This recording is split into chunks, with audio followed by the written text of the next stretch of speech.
আসসালামু আলাইকুম স্টুডেন্টস, আমরা আরও একটা লাইভ ক্লাস নিয়ে এসে পড়লাম আমাদের যে রয়্যাল এডুকেশন পেজ আছে এই পেজের পক্ষ থেকে। অর্থাৎ আজকে আমাদের যে টপিকটা আছে বাংলা একটা হট টপিক, এটা নিয়ে আমরা আজকে লাইভে এসে পড়ছি। তো তোমরা যারা যারা আমাদের সাথে যুক্ত হয়ে গেছো তারা এখানে থেকে যাও আর তোমাদের বন্ধুদেরকে মেনশন দিয়ে দাও। আমরা কিছু পার্টিসিপেন্ট যুক্ত হয়ে গেলে আমরা ক্লাসটা শুরু করে দিব। ধন্যবাদ। আর আমার পরিচয় দেওয়া লাগবে না আশা করি, এই কারণে দিচ্ছি না। আর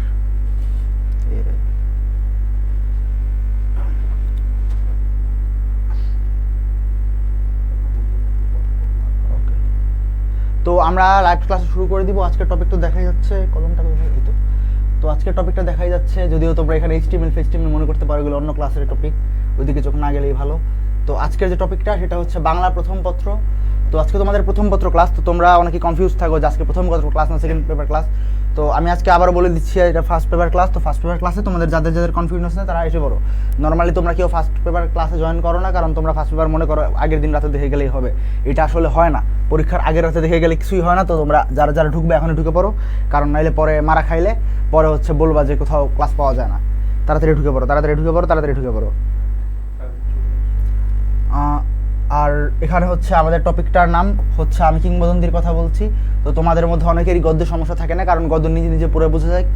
আর যেটা পদ্য হয় অর্থাৎ যেগুলো হচ্ছে কবিতা হয় সেগুলোতে অনেকেরই সমস্যা থাকে, কারণ সমস্যাটা বুঝতে আসলে অনেকের সমস্যা হয়। অনেকের হচ্ছে ব্রেন নিজে নিজে বুঝতে পারে না, বা একটু হেল্প হলে ভালো হয়। তো তোমাদের জন্য গল্পের থেকেও আসলে কবিতাগুলো ইম্পর্টেন্ট। তো এর মধ্যেও আর আমি কিংবদন্তির কথা বলছি একটু বেশি ইম্পর্টেন্ট, কারণ এখানে মুক্তিযুদ্ধ রিলেটেড ব্যাপারটা আছে, বাঙালি জাতীয়তাবাদের একটা ছায়া এখানে পাওয়া যায়। আর তার থেকে বড় কথা হচ্ছে এই জিনিসটা খুব মানে প্রতি বছর যদি আসুক বা না আসুক তোমরা এটাতে কিছু অনেকেই কিছু বুঝতে পারো না এখানে, কারণ অনেক রূপক কথা বলা হয়েছে, পুরোটাই উপমার উপর ভর করে দেওয়া।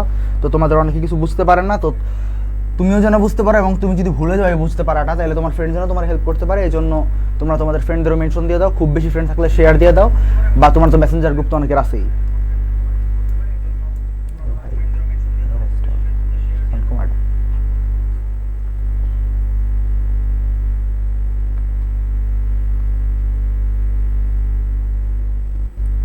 তো আজকের টপিকটা আমরা শুরু করে দিচ্ছি। আসলে আমি এখনও ফেসবুকে ঢুকতেই পারি না, ঢুকে আসে আমার চেক করা লাগবে যে তোমরা কয়জন আসছো। যদি 4-3-4 জন হয়ে যাও তাহলে শুরু করে দিব, কারণ তোমাদের মধ্যে অনেকেই হচ্ছে মানে আমি এই অভ্যাসটা জানি যে আমি ঢুকে হচ্ছে লাইভটা দিয়ে এরপরে চলে যাই, যে কখন এমসিকিউ আসবে বা কখন হচ্ছে শব্দার্থ আসবে তখন আমি ঢুকবো। তো ওটা কিন্তু আরেক সমস্যা, এগুলা করলে ভুগতে হয় ভাইয়া বাবুরা। তো এই ধরনের ভুগাভুগির দলে তুমি চলে না যাও। অলরেডি আমাদের 10 জন ভিউয়ার হয়ে গেছে, হচ্ছে যথারীতি মেঘলা আসছে, কাফি ভাই আসছে, তো 2 জন, এবং আশেপাশে 10 জন থেকে 8 জন তো লাইভ দেখতেছি। তাহলে আমরা শুরু করে দিচ্ছি টপিকটা। তাহলে শুরু করি। ফোনটা রাখি, কারণ ফোন রাখলে আসলে আমার ফোন মেসেজ আসে, মেসেজ দেখতে ইচ্ছা করে। তো তোমরাও আসে মানে অন্যান্য যে নোটিফিকেশনগুলো আছে এগুলো অফ করে দাও, কারণ অফ করে দিলে হচ্ছে মনে করো ওই মেসেজগুলো আসবে না। ক্লাসের মাঝখানে অনেক সময় এরকম হয় যে মনে করো একটা মেসেজ দেখলা, 3-4টা মেসেজ দেখতে থাকলে 1-2 মিনিট চ্যাট করতে করতে তোমার ওইদিকেই মন চলে গেছে, মাঝখান দিয়ে একটা কিছু বলে গেছে, ওটা তোমার উপকার হইতো কিন্তু তোমার ওটা মাথায় ধরে নাই। অবশ্য আমরা খুব একটা ইম্পর্টেন্ট কথা বলি না, তোমার মনে হতে পারে ভাইয়া তো দরকারি কথা বলে না, এগুলো বইয়ে গেছে। তা আমার মনে হয় না যে তোমরা অ্যাকচুয়ালি সবাই এরকম মনে করো। সবাই এরকম মনে করলে ক্লাসে আসতে না, যে নতুন কিছু মানে শিখবা বা জানবে, এই জন্য তো ক্লাসে আসো। তো সেই দিক থেকে আমি বলবো যে নোটিফিকেশনগুলো অফ করে দাও বা একটু ইগনোর করো, কারণ লাইফ ইগনোর করতে পারাটা খুব ইম্পর্টেন্ট। তো আজকের টপিকটা বলতেছি বাংলা প্রথম পত্র, আমি কিংবদন্তির কথা বলছি। তো কিংবদন্তি বলতে আমরা কি বুঝি, তোমরা কি বলতে বলতে পারবা? বলতে পারলে তোমরা কমেন্টে বলো দেখি কিংবদন্তি বলতে কি বুঝো। আমার একটা বদভ্যাস আছে, তোমরা দেখতে থাকো, আমি ততক্ষণে বলি। আমার একটা বদভ্যাস আছে, সেটা হচ্ছে কিংবদন্তি বলতে আমি আসলে কিংবদন্তি কেন, যে কোনো ওয়ার্ড বাংলা ভাষায় আসলে অনেকগুলো ওয়ার্ডের কোনো ক্লিয়ার মিনিং থাকে না একদম, কিন্তু ভাষা ভাষা মিনিং থাকে। যেমন কিংবদন্তি, কিংবদন্তির 2টা মিনিং আছে, ইংলিশেও 2টা মিনিং আছে, বাট স্টিল ইংলিশটা আমার প্রিফার করি, কারণটা পরে অন্য ক্লাস হয়তো বলবো। তো যেটা হয়েছে সেটা হচ্ছে কিংবদন্তি বলতে যেটা বোঝায়, কিংবদন্তি বলতে লেজেন্ড। তো লেজেন্ড হচ্ছে 2 রকমের, একটা হচ্ছে জনশ্রুতি, যে আমি শুনছি। ধরো আমরা আমরা যে ঠাকুরমার ঝুলি শুনি না, বা অনেকে বলে না যে এই দেশ এক সময় কি ছিল, চীনে এক সময় ড্রাগন ছিল, তারপর আর কি কি শোনা যায়, চীনে এক সময় ড্রাগন ছিল, বাংলাদেশে এক সময় বগালেখা এক সময় ড্রাগন ছিল বলে অনেকে বলে, বা অনেকে বলে অনেক কিছুই বলে। তো এগুলো হচ্ছে এগুলো লেজেন্ড, জনশ্রুতি। দেখা যাচ্ছে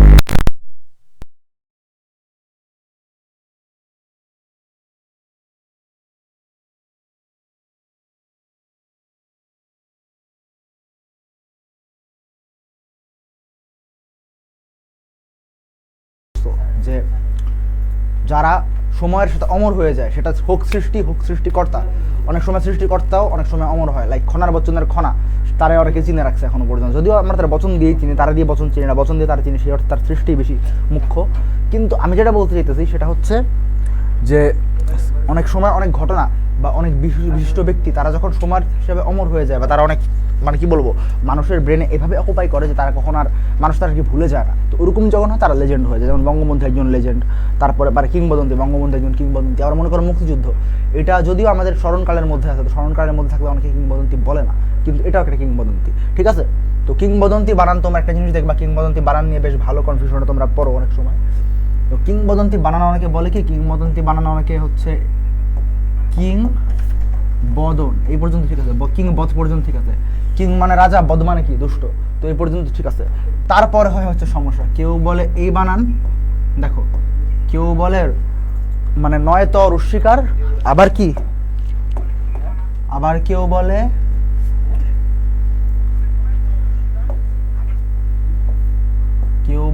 নয় ত রস্বী, হ্যাঁ আমি আবার রস্বী দিছি, দেখছো প্রচুর ভুল করি, ঘুমের থেকে উঠে ক্লাস দিলে দেওয়া হয় আর কি। কিংবদন্তি, কেউ আবার মারে দীর্ঘিকার, ঠিক আছে, কেউ মারে রস্বীকার, কেউ মারে দীর্ঘিকার। তো তোমরা কোনটা মারবা? তোমরা মারবা টেক্সট বইয়ে যে বানানটা আছে ওইটাই, রস্বীকার। তো সোজা বাংলায় তোমরা রস্বীকার অলওয়েজ মারবা, এক্সেপশনাল কিছু বাদে, যেমন দুইটা দেশ বাদে কিন্তু সব দেশের ক্ষেত্রে দীর্ঘিকার হয় না, সব দেশের ক্ষেত্রে রস্বীকার হয়। একটা হচ্ছে চীন আর একটা হচ্ছে গিয়ে শ্রীলঙ্কা, এই দুটার ছাড়া সর্বক্ষেত্রেই তোমাদের হচ্ছে দেশের নামের ক্ষেত্রে রস্বীকার হয়, সেটা হোক জিবুতি, সেটা হোক মালাউই, সেটা হোক দিল্লি, হোয়াটসোএভার, রস্বীকার হবে রস্বীকারী, কখনো দীর্ঘিকার হবে না, শুধুমাত্র এই দুটো দেশের নাম, শ্রীলঙ্কার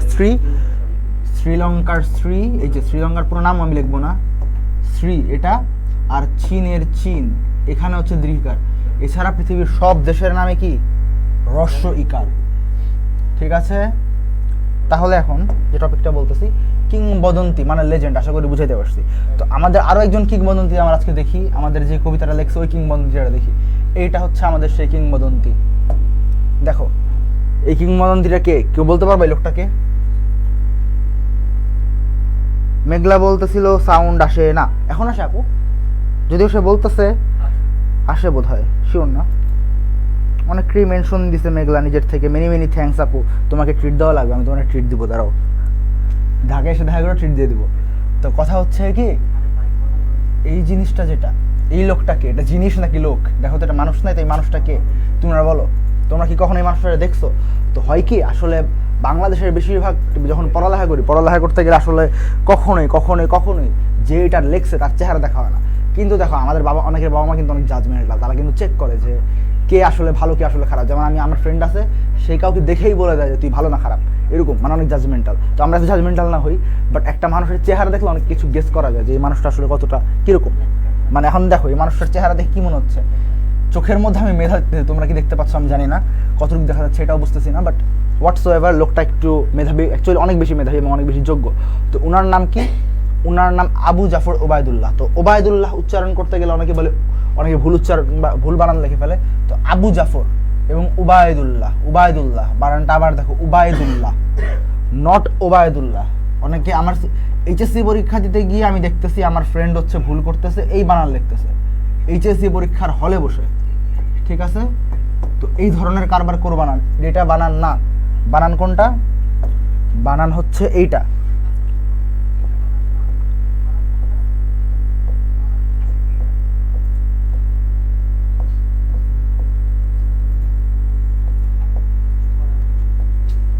হাতের লেখা আমার খুবই খারাপ, I am extremely sorry for that.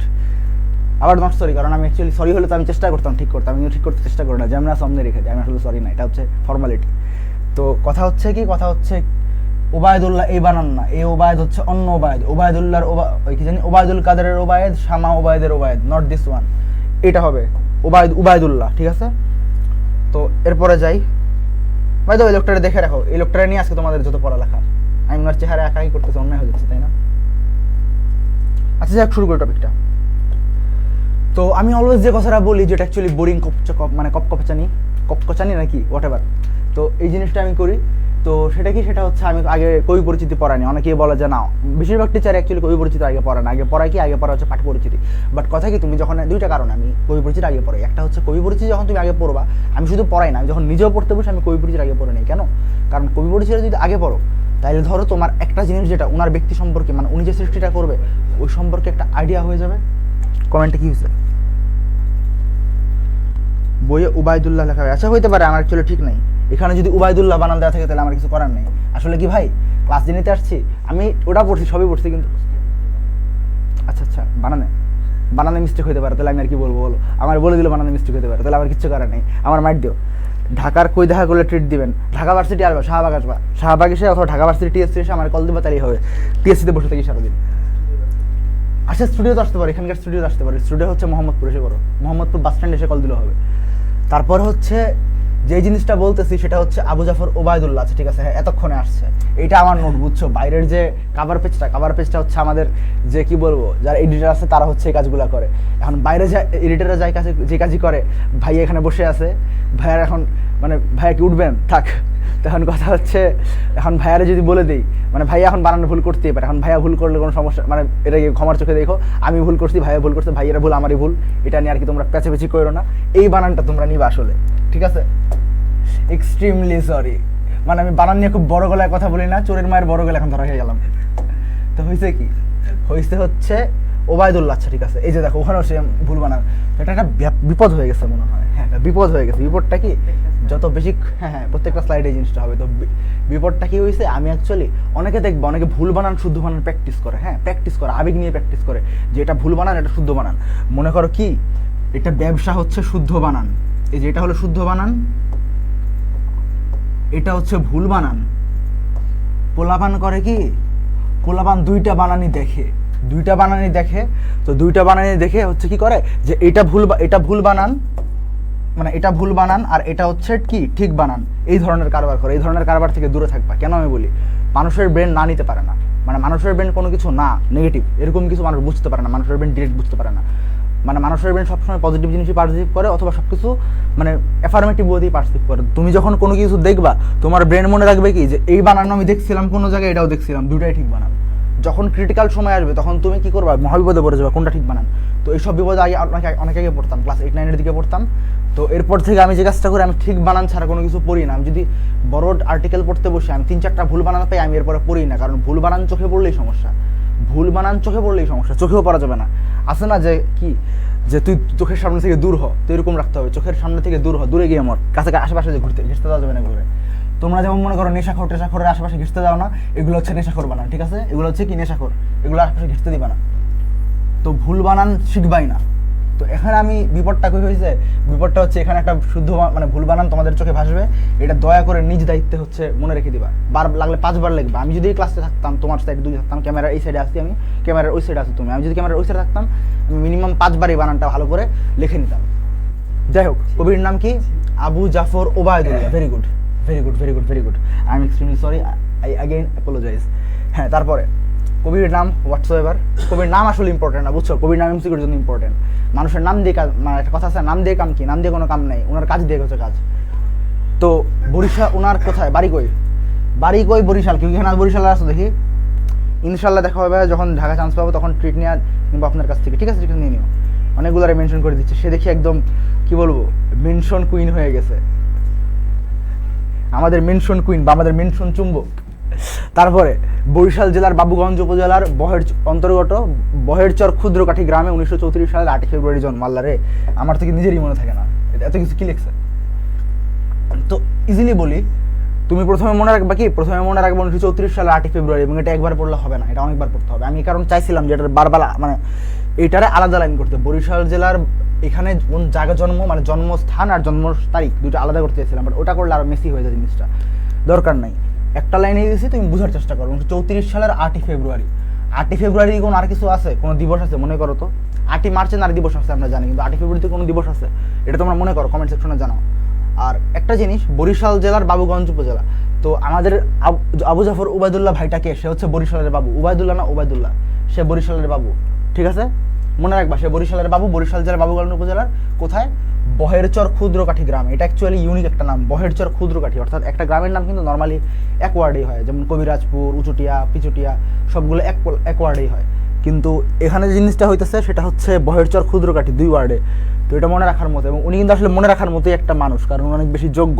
কেন যোগ্য এটা পরে বলতেছি, মন্ত্রী মানুষ তো, নাম বললে চাকরি থাকে না। তারপরে তিনি ইংরেজি সাহিত্যে বিএ সম্মান সহ পাশ করে কিছুদিন ঢাকা বিশ্ববিদ্যালয় অধ্যাপন করেন। তো যে জিনিসটা হয়েছে সে যে উনি হচ্ছে ঢাকা ইউনিভার্সিটিতে পড়তো, ঢাকা ইউনিভার্সিটিতে বিএ পাশ করতে প্রথমে, অর্থাৎ ব্যাচেলর অফ আর্টস, তারপরে এমএ পাশ করছে, মাস্টার্স অফ আর্টস, তারপরে মাস্টার অফ আর্টস করার পর তারপরে ওখানে মানে ডিপার্টমেন্টে ফার্স্ট ছিল, ডিপার্টমেন্টে ফার্স্ট বা সেকেন্ড না হয়ে আসলে এখানে টিচার হওয়া যায় না। তো ভার্সিটির টিচার হওয়া অনেক ভয়ঙ্কর একটা ব্যাপার, যদিও খুব একটা কঠিন না অ্যাকচুয়ালি। ভার্সিটিতে এসে ছেলেপেলে আর পড়ালেখা করে না। যেমন আমার পরীক্ষা কবে আমি এটা জানি না, আমি পরশুদিন মানে কালকে আমার পরীক্ষা ছিল, গতকালকে। আমি পরশুদিন রাতে আমার একটা ফ্রেন্ড বলতেছে কি, মানে ফেসবুকে পোস্ট দিছে যে আমি ঝড়ের মধ্যে ঢাকা আসতেছি। তো আমি বললাম, মানে পরে কমেন্ট সেকশনে বলতেছে কালকে পরীক্ষা, তুই আজকে রওনা দিস কেন? তো আমি বললাম কালকে পরীক্ষা, মানে একজন কমেন্ট সেকশন আটার যে বলতেছে কালকে পরীক্ষা। আমি বলি কি এই কালকে কি পরীক্ষা রে? আমার বলে কালকে তো আমার মানে মিড টার্ম। আমি বলি কি কালকে মিড টার্ম? মানে আমি কিছু জানি না, আমার এরকম অবস্থা।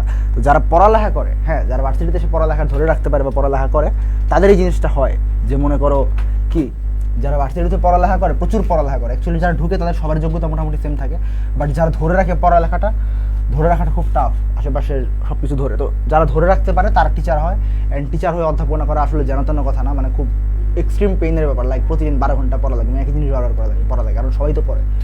তো এত পড়ালেখা করা লাগবে না, ভার্সিটির চান্স পাও, তারপরে আর পড়ালেখার কথা জিজ্ঞাসা করবে না। এখন মনে করো বাসায় মার এই করে সেই করে, একবার চান্স পাও, তোমার আর কেউ এগুলো জিজ্ঞাসা করবে না কি পড়ালেখা করতেছে, কিছুই না। আমার আব্বুর আমি বলে দিছি কোশ্চেন করছে কি রেজাল্ট হয়েছে, আমি বলে দিই ফার্স্ট ক্লাস। আব্বু শেষ ঠান্ডা, ফার্স্ট ক্লাস মানে যে আমার একদম যখন রেজাল্ট আসছে এটা কোনো সমস্যা না। ফার্স্ট ক্লাস হলো কি ফার্স্ট ক্লাস, ছেলে ঢাবিতে পড়ে, কথা শেষ। পরে সিভিল সার্ভিসে যোগদান করেন। আচ্ছা, সিভিল সার্ভিসে যোগদান করেন মানে কি? উনি ছিলেন কেন বিসিএস ক্যাডার। এখন বুঝতেছো কেন আমি ভাই বলছি উনি যেন তেন মানুষ না, বিসিএস ক্যাডার। যেন তেন মাল কিন্তু সে না, সরি মাল বলা মনে হয় বেয়াদবি হয়ে গেল। যেন তেন জিনিস কিন্তু সে না, সে কিন্তু একটা চখাম জিনিস, কাজের জিনিস। সে একজন বিসিএস কে ভার্সিটির টিচার, বিসিএস ক্যাডার, কম লোক মনে করছো নাকি তুমি? তারপরে সিভিল সার্ভিসে যোগদান করেন এবং সরকারের বিভিন্ন উচ্চ পদে দায়িত্ব পালন করেন, ঠিক আছে? এটা কি বিসিএস? ওনার বয়স যখন হচ্ছে কত, 34, অর্থাৎ ওনার 30 শেষ হয় কবে, 74-এ। যেহেতু 74-এর আগ পর্যন্ত বিসিএস হয় না, তো ব্রিটিশ সিএসে যুক্ত হয় না, পাকিস্তানে যুক্ত হয়েছে। পাকিস্তান আমলে যেটা ছিল কি জানি এই মুহূর্তে ভুলে গেছি, পিসিএস ছিল না কিছু একটা ছিল, এই মুহূর্তে মনে আসতেছে না। উনি পাকিস্তান আমলে হচ্ছে জয়েন করছে, কারণ 74 সালে ওনার বয়স 30 শেষ হয়, বা আর 5 বছর পর ধরে তখন ফার্স্ট বিসিএস নেওয়া হয়নি, তার মানে উনি বিসিএস এ জয়েন করেন নাই, উনি পাকিস্তানের সিভিল সার্ভিসে জয়েন করছে। তো উনি 1982 সালে 22 খ্রিস্টাব্দে, আচ্ছা খ্রিস্টাব্দ বানানটা তোমরা দেখে নিবা, ঠিক আছে? খ্রিস্টাব্দ বানান তোমরা দেখে নিবা, আর যদি কেউ এটা নিয়ে আলাপ করতে চাও তাহলে আলাপ করতে পারি, মানে এই বানানের ভিতরে মানে কাহিনী বলতে পারি। তো খ্রিস্টাব্দ হচ্ছে 1982 সালের 82 খ্রিস্টাব্দে বাংলাদেশ সরকারের কৃষি ও পানি সম্পদ মন্ত্রী ছিলেন। তো এই জিনিসটা তোমরা অনেকে গুলায় ফেলো, কৃষি মন্ত্রী না পানি সম্পদ মন্ত্রী। মনে রাখবা, এই নৌপরিবহন মন্ত্রণালয় এক জিনিস, নৌপরিবহন মন্ত্রণালয় এক জিনিস, আর হচ্ছে কি পানি সম্পদ মন্ত্রণালয় এক জিনিস। নৌপরিবহন মন্ত্রণালয় হচ্ছে ওই উপরে যে জলযানগুলো চলে, অর্থাৎ যত পরে জলযান আছে, ট্রলার, লঞ্চ, স্টিমার, নৌকা, এগুলো নিয়ে কাজ করে।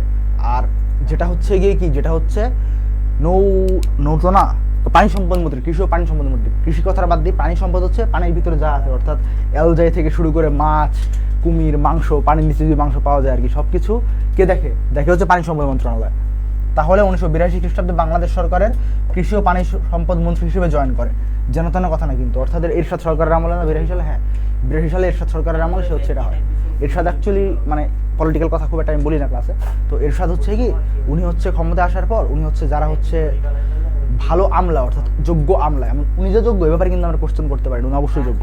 তো একজন যোগ্য আমলা যারা আছে তাদেরকে হচ্ছে উনি এই আমলা থেকে সরকার মানে মন্ত্রণালয়ে পুনর্বাসন করে, অর্থাৎ এদেরকে যোগ্য লোকদেরই মন্ত্রণালয় নিয়ে নেয়। কারণ তার হিসাবটা ছিল এরকম যে আমার মানে পলিটিক্স পচে গেছে, তো আমি এক কাজ করবো, যারা অ্যাকচুয়ালি যোগ্য, যারা এই ধরনের ক্যাডার বা সিভিল সার্ভিস দিয়ে আসছে বা ইউনিভার্সিটির টিচার, তাদেরকে আমি নিজেকে স্পেস দিব, বা আর্মি অফিসার তাদেরকে আমি নিজেকে স্পেস দিব। তো এই প্রক্রিয়ার মধ্যেই উনি হচ্ছে কি মানে 82 সালে সরকারের কৃষি এবং পানি সম্পদ মন্ত্রী হিসেবে জয়েন করে। তুমি মনে করতে পারো ভাই আমি আসছি 2টা লাইন শিখতে, আমি খালি একবার ক্লাস দেখে চলে যাবো, আমি এরপরে বই ধরবো না, পরীক্ষা দিতে পারবো। একটা কথা বলি, একটা এমসিকিউ যখন তুমি শিখবা, একটা এমসিকিউ শিখলে তোমার হচ্ছে কি একটা এমসিকিউ শিখলে তুমি ঠাড়া মুখস্থ করতে পারো। 1982 সালে বাংলাদেশ সরকারের কৃষি এবং পানি সম্পদ মন্ত্রী হিসেবে দায়িত্ব গ্রহণ করেন কে? আবু জাফর ওবায়দুল্লাহ। এটা তোমার মনে থাকবে না, আমি শিওর। এর থেকে ইজিলি মনে থাকবে যে 1982 সালে এরশাদ ক্ষমতায় আসলো, মানে 81 সালে এরশাদ ক্ষমতায় আসলো, তারপরে 82 সালে হচ্ছে কি, 82 সালে সে হচ্ছে আস্তে আস্তে নিজের ক্ষমতা পাকাপোক্ত করার জন্য যারা যোগ্য লোক আছে পলিটিক্স থেকে, পলিটিক্যাল লোকজন বাদ দিয়ে এই ধরনের লোকদেরকে রিপ্লেস করার প্রক্রিয়ার মধ্যেই আমাদের আবু জাফর ওবায়দুল্লাহকে এখানে নিয়ে আসা হয়েছে। বুঝতে পারছো? তোমার মনে হতে পারে এত বড় গল্প জুড়ে আমার লাভ কি, এত বড় গল্প জুড়ে তোমার লাভ কি? এখানে তুমি আরও অনেক কিছু জেনে যাচ্ছ। 81 সালে এরশাদ ক্ষমতায় আসছে, ওনার একটা প্রক্রিয়া ছিল, ওই প্রক্রিয়ার সামরিক অফিসার, বিশ্ববিদ্যালয়ের টিচার এবং বড় বড় আবলা এবং প্রভাবশালী বুদ্ধিজীবীরা মন্ত্রী হয়েছে, অর্থাৎ পলিটিশিয়ানদের ছড়াই এটা করছে। তো এর প্রক্রিয়া ছিল অনেক, মানে এর প্রতিক্রিয়া ছিল অনেক বেশি। পলিটিক্যাল যারা লোকজন আছে, অর্থাৎ রাজনীতিবিদ আছে বা রাজনীতিক আছে, তারা হচ্ছে এর সাথে বিরুদ্ধে চেতে যায় বা খেপে যায়। তো এই জিনিসগুলো যদি মনে রাখতে পারবে, এগুলো তোমার অ্যাডমিশনে এবং বাকি জীবনের অভিজ্ঞতায় এবং হয়তো চাকরির জীবনেও অনেক কাজে দিবে। তো এত কিছু যখন কাজে দিবে, তাইলে তুমি কেন এটুকু চিনবে না, মানে ওয়াই নট, তাই না? তারপরে 1984 সালে যুক্তরাষ্ট্রে বাংলাদেশের রাষ্ট্রদূত হিসেবে দায়িত্ব পালন করেন। দেখো, তোমরা মনে করতে পারো রাষ্ট্রদূত মানে মনে হয় সেম জিনিস, সব রাষ্ট্রদূত সমান, সব রাষ্ট্রদূত কিন্তু সমান না। মানে এটা আসলে চাহিদার উপর ডিপেন্ড করে। মনে করো বাংলাদেশের কাছে খুব ইম্পর্টেন্ট দেশ কোনটা? বাংলাদেশের কাছে ইম্পর্টেন্ট দেশ ইন্ডিয়া। তো ইন্ডিয়ায় আসলে যাকে রাষ্ট্রদূত হিসেবে নিয়োগ দিবে সে অনেক অভিজ্ঞ, চায়নাতে যাকে দিয়ে দিবে সে অনেক অভিজ্ঞ। অন্যদিকে বাংলাদেশের কাছে মোটামুটি কম ইম্পর্টেন্ট দেশ কোনটা? আর্জেন্টিনা, ব্রাজিল, এগুলো। তো ওই সব দেশে যদি কোন রাষ্ট্রদূত পাঠায়, তারা এত অভিজ্ঞ হইলেও চলবে না যতটা ইন্ডিয়াতে যারা পাঠাবে তারা তো হইতে হবে, বা আমেরিকা যারা পাঠাবে এরকম হইতে হবে। তো আমেরিকায় 1984 সালে যখন আমেরিকা পৃথিবীর গ্লোবাল হেজেমনির লর্ড, ওই সময় আমেরিকায় পাঠাইছে এই লোকটাকে। তো বলতে হয় যে আসলে মানে তাকে সবচেয়ে যোগ্য বা সবচেয়ে বিশ্বস্ত করেই পাঠানো হয়েছে। তারপরে বাংলা সাহিত্যে তার অবস্থান ছিল বিশেষ স্বাতন্ত্র্য চিহ্নিত। কবিতার বিষয় বিশেষভাবে প্রাধান্য পেয়েছে রাষ্ট্রভাষা আন্দোলন, মুক্তিযুদ্ধ। তো এই যে এই লাইনটা ভাইয়া বাপুরা, বাংলা সাহিত্যে তার অবদান ছিল ভুংচাং। তো এই কথাটা আমি আসলে আনতেই চাই না। কেন আনতে জানো? শুধুমাত্র বানানের জন্য। তো তোমরা আমাকে বানান ভাইয়া বলে ডাকতে পারো, সমস্যা নেই, গালি টালি দিতে পারো, কিন্তু বানানের ব্যাপারে আমি কোনো ছাড় দিব না, কারণ বানানে বলা বানান আমার কাটা যায়। বানানটা তোমার এখানে ভুলও আসছে অলরেডি, কারণ টাইপিং মিস্টেক অথবা কে জানে সিস্টেমের মিস্টেক। তো আমি লিখে দিচ্ছি স্বাতন্ত্র শয়ব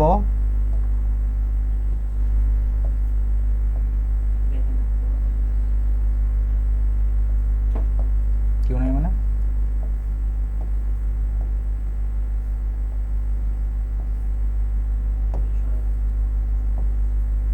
এইটা হচ্ছে বানান। ও আচ্ছা, এখানে সত্য জফলাবাদ গেছে। আচ্ছা, একটু এডিট করে দিই।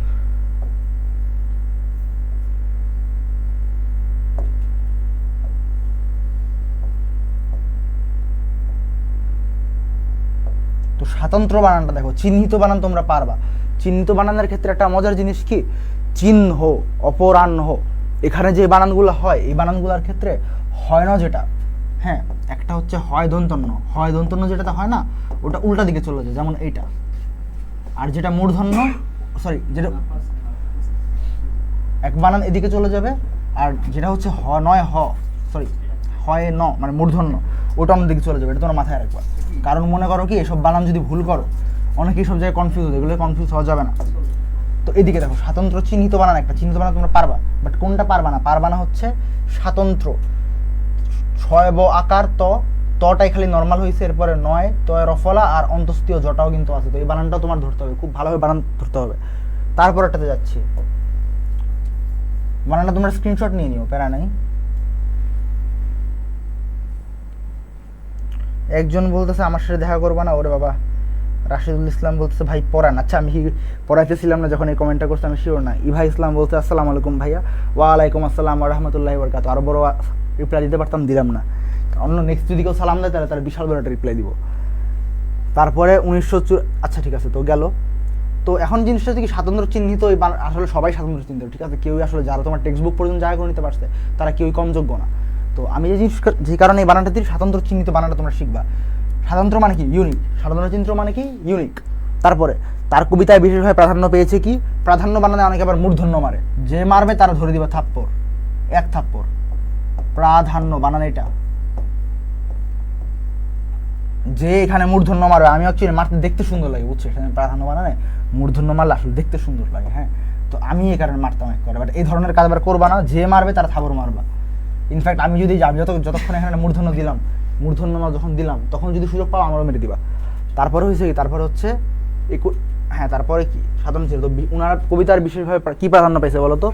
রাষ্ট্রভাষা আন্দোলন ও মুক্তিযুদ্ধ। তো রাষ্ট্রভাষা আন্দোলন এবং মুক্তিযুদ্ধ কিন্তু অনেকেরই একটা কমন জিনিস, কিন্তু তোমার যেটা মনে রাখতে হবে যে এগুলোখানে সামান্য ডিফারেন্স আছে। মনে করো রাষ্ট্রভাষা আন্দোলনের মুক্তিযুদ্ধ কিন্তু আরও একজনের ক্ষেত্রে একদম আইডেন্টিক্যাল। সেটা হচ্ছে আগের ক্লাসে যাকে পড়াইছি, নামটা তোমরা কমেন্টে লিখে দিতে পারো। তো আগের ক্লাসে যারা পড়াইছি তার সাথে এটা আইডেন্টিক্যাল, কিন্তু অন্যদের সাথে এটা আইডেন্টিক্যাল না।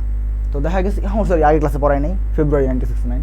তো তারটার মধ্যে এটা আর আখতারুজ্জামান ইলিয়াসের সাথে এটা অলমোস্ট কমন, কিন্তু এটা ছাড়াও আসলে সবার সাথে এটা কমন যায় না। যেমন রবীন্দ্রনাথের বা নজরুলের কিন্তু আলাদা, নজরুল আলাদা জন রায় লেখে, রবীন্দ্রনাথ আলাদা জন রায় লেখে। তো সেই দিক থেকে তোমরা এটা আলাদা করে লিখে রাখবে, এটা রাষ্ট্রভাষা এবং আন্দোলন মুক্তিযুদ্ধ। আর স্বাধীনতা এই লাইনটা শুধুমাত্র বানানোর জন্যই আনছি, দ্যাটস ইট। তো এখন কী কী পুরস্কার পাইছে? তো আমাদের মধ্যে পুরস্কার হচ্ছে একদম 3টা মুখস্থ পুরস্কার থাকে, যেখানে তুমি যদি পাইলে ভালো, না পাইলে 3টার মধ্যে ক্যাটাগরি কারাকারি হয়। একটা হচ্ছে 21 পদকে ভূষিত হন, ওকে। একটা হচ্ছে বাংলা একাডেমি পুরস্কার। তো 1979 খ্রিস্টাব্দে বাংলা একাডেমি পুরস্কার, এটা আসলে তোমার এইচএসসির জন্য ইম্পর্টেন্ট। এইচএসসির জন্য তুমি মনে রাখতে পারো হবে যে 1979 সালে উনি বাংলা একাডেমি পুরস্কারটা পাইছে, এভাবে মনে রাখতে পারো। কীভাবে মনে রাখতে পারো? প্রথমে কিন্তু পুরস্কার পাইছে, আগে কিন্তু এইসব পদে সে যায় নাই, আগে সে পুরস্কার পাইছে 1979-তে। তারপরে মানে সিকোয়েন্সটা মনে রাখবা, সাল তুমি যদি মনে না থাকে সিকোয়েন্স মনে থাকবে। তো প্রথমে আগে পুরস্কার পাইছে, পুরস্কার পাওয়ার 3 বছর পর রিটায়ার্ড করে কই গেল, মন্ত্রী হলো। তার 2 বছর পর রাষ্ট্রদূত হলো আর কি। তো এটা মনে রাখবা। আর এটা আসলে তোমার অ্যাডমিশনে একেবারেই লাগবে না। আমার মনে হয় না কোনো ইউনিভার্সিটির টিচার এই ধরনের অডাসিটি মার্কে কোশ্চেন করবে এটা কোন সালে এই পুরস্কারটা পাইছে, এটা আসলে ওর ক্ষেত্রে আসলে ইম্পর্টেন্ট না। নজরুল বা শরৎচন্দ্র হলে ইম্পর্টেন্ট হইতো। তারপরে যাই, তারপরের টপিকটা, হ্যাঁ। তো ওনার উল্লেখযোগ্য কাব্যগ্রন্থ কী কী আছে? তো আমাদের এটা দেখে রাখতে হবে। 7 নড়ির হার, কখনো রং কখনো সুর, কমলের চোখ, আমি কিংবদন্তির কথা বলছি, বৃষ্টি ও সাহসী পুরুষের জন্য প্রার্থনা, আমার সময়। তো কয়টা গেল এখানে? এখানে দিছে 6টা।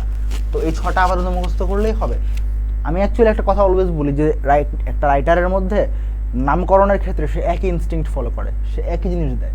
দেখা গেছে ধরো বলছিলাম তো একটা ক্লাসে যে আল মাহমুদ যেমন দেয় যে লোক লোকান্তর, কালের কলস, সোনালী কাবিন, মায়াবী পর্দা তুলে ওঠো, বা উনি যেরকম দেয় যে 7 নড়ির হার, কখনো রং কখনো সুর, আমি কিংবদন্তির কথা বলছি, বৃষ্টি ও সাহসী পুরুষের জন্য প্রার্থনা। তুমি অ্যাকচুয়ালি লজিক্যালি প্রুফ করতে পারবা না যে এখানে কোন প্যাটার্নটা আছে, কিন্তু তুমি ফিল করতে পারবা, কিন্তু অনুভব করতে পারবা যে আসলে এখানে নামকরণটা প্যাটার্ন আছে। মানে যে আমি কিংবদন্তির কথা বলছি লিখতে, তার পক্ষেই আসলে এরকম নামকরণ করা সম্ভব যে বৃষ্টি ও সাহসী পুরুষের জন্য প্রার্থনা। এটা আসলে তোমরা কয়জন অনুভব করো এটা আমি আসলে জানি না, যারা যারা করো তারা আসলে খুব ভালো, অনেক বই পড়া লাগে, একদিন এটা হয় না। তো 2001 খ্রিস্টাব্দের 19শে মার্চ তিনি মৃত্যুবরণ করেন। আচ্ছা, তাহলে জন্ম নিল কবে? জন্ম নিল 34-এ, 38-এ না 36-এ ভাই। আমার আবার কিছুই মনে থাকে না, বুঝছো, না পড়ে চান্স পাইছি। তো 1934-এর 8ই ফেব্রুয়ারি জন্ম, আর কি, আর 19শে মার্চ মৃত্যু। 8ই ফেব্রুয়ারি থেকে 19শে মার্চ, 34 থেকে 2001। মৃত্যুবরণ বানান আমাদের এখানে বারবার প্যারা হয়, বাট মৃত্যুর মানে যে রস্য উকারটা ওটা অন্তস্থ জয়ের পরে না, ওটা হচ্ছে তয়ের নিচে হবে। তারপরে যাচ্ছি পাঠ পরিচিতিতে। তো আমি যেটা তোমাদের কাজ করি, আমি চেষ্টা করি পাঠ পরিচিতিতে অনেক আজের কথা থাকে, আজের পেঁচাল থাকে, আমি ছোটো করে একদম এত বড় জিনিস এইটুকু করার চেষ্টা করি।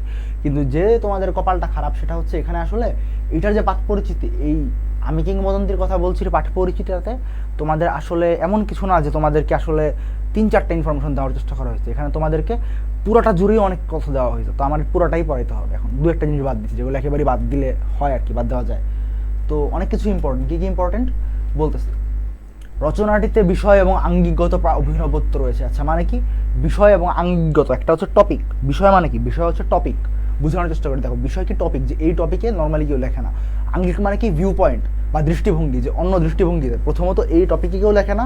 দেখো এটা হচ্ছে টপিক, অনেকগুলো টপিক থাকতে পারে, এটা একটা টপিক, এইটা একটা টপিক, তারপর আর কি টপিক আছে আমি দেখি, এই যে এটাও একটা টপিক, দেখতেছো তোমরা, ক্যাপ, এটা একটা টপিক, এটাও একটা টপিক। তো প্রথমত এইটা এমন একটা টপিক যে টপিকে কেউ লেখে না, প্রথমত এটা। দ্বিতীয়ত মানে এটা হলো বিষয়গত। আঙ্গিকগত কি? আঙ্গিকগত হচ্ছে এইটার সবাই এদিক থেকে দেখে, যদি কেউ দেখেও এদিক থেকে দেখে, এদিক থেকে কেউ দেখে না, এদিক থেকে কেউ দেখে না, ভিউ পয়েন্ট বা দৃষ্টিভঙ্গি বা আঙ্গিকগত যেটা। হ্যাঁ, তো এরকম অভিনবত্ব রয়েছে। অভিনবত্ব কি জিনিস ভাইয়া বাপু? অভিনবত্ব হচ্ছে ইউনিকনেস বা ইউনিক। তো এটা হচ্ছে অনেক বেশি ইউনিক, ঠিক আছে? এই টাইপের রচনা তুমি বাংলা সাহিত্যে খুব কম পাবা, ইনফ্যাক্ট আমি প্রায় পাই নাই। মানে লেখলে উনিই লেখছে, আর তেমন কেউ খুব একটা লেখে নেই। তো আলোচ্য কবিতাটিতে উচ্চারিত হয়েছে ইতিহাস সচেতন, ঐতিহ্য সচেতন শিকড় সন্ধানী মানুষের সর্বাঙ্গীন মুক্তির দৃপ্ত ঘোষণা। অর্থাৎ যারা হচ্ছে নিজের ইতিহাস নিয়ে সচেতন, যারা হচ্ছে নিজেদের শিকড়, মনে করো তুমি জানো যে তুমি কই থেকে আসছো, তুমি একজন, মনে করো একজন লোক সম্পূর্ণ ক্লুলেস, হ্যাঁ, একটা লোক সম্পূর্ণ ক্লুলেস, তুমি দুইটা মানুষের কথা চিন্তা করো, একজন মানুষ সম্পূর্ণ ক্লুলেস, তাকে তুমি একটা থাপ্পড় মারছো এবং তার থেকে তুমি রেগুলার ভিজে শোষণ করো, অত্যাচার করো, অন্যায় করো, তো সে আসলে প্রতিবাদ করে না কেন? কারণ সে জানে না যে কীভাবে প্রতিবাদ করতে হয়।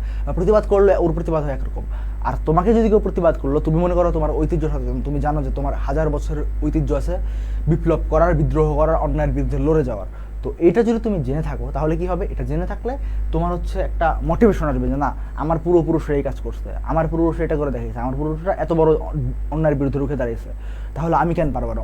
ওই মোটিভেশনটা আছে। তো এই জন্য বলতেছে যে ঐতিহ্য সচেতন এবং শিকড় সন্ধানী, অর্থাৎ আমি যে শিকড় সন্ধানী বানানটা তোমরা ভালো করে খেয়াল করবা, যে আমি কই থেকে আসলাম, আমার শিকড়টা কই। যেমন একজন বাঙালি যেভাবে বলতে পারবে যে আমার শিকড় হচ্ছে 71-এর মহাবিদ্রোহে বা 52-এর ভাষা আন্দোলনে, মানে যে দৃপ্ত প্রতিরোধ, সেখানে আমার শিকড় আছে।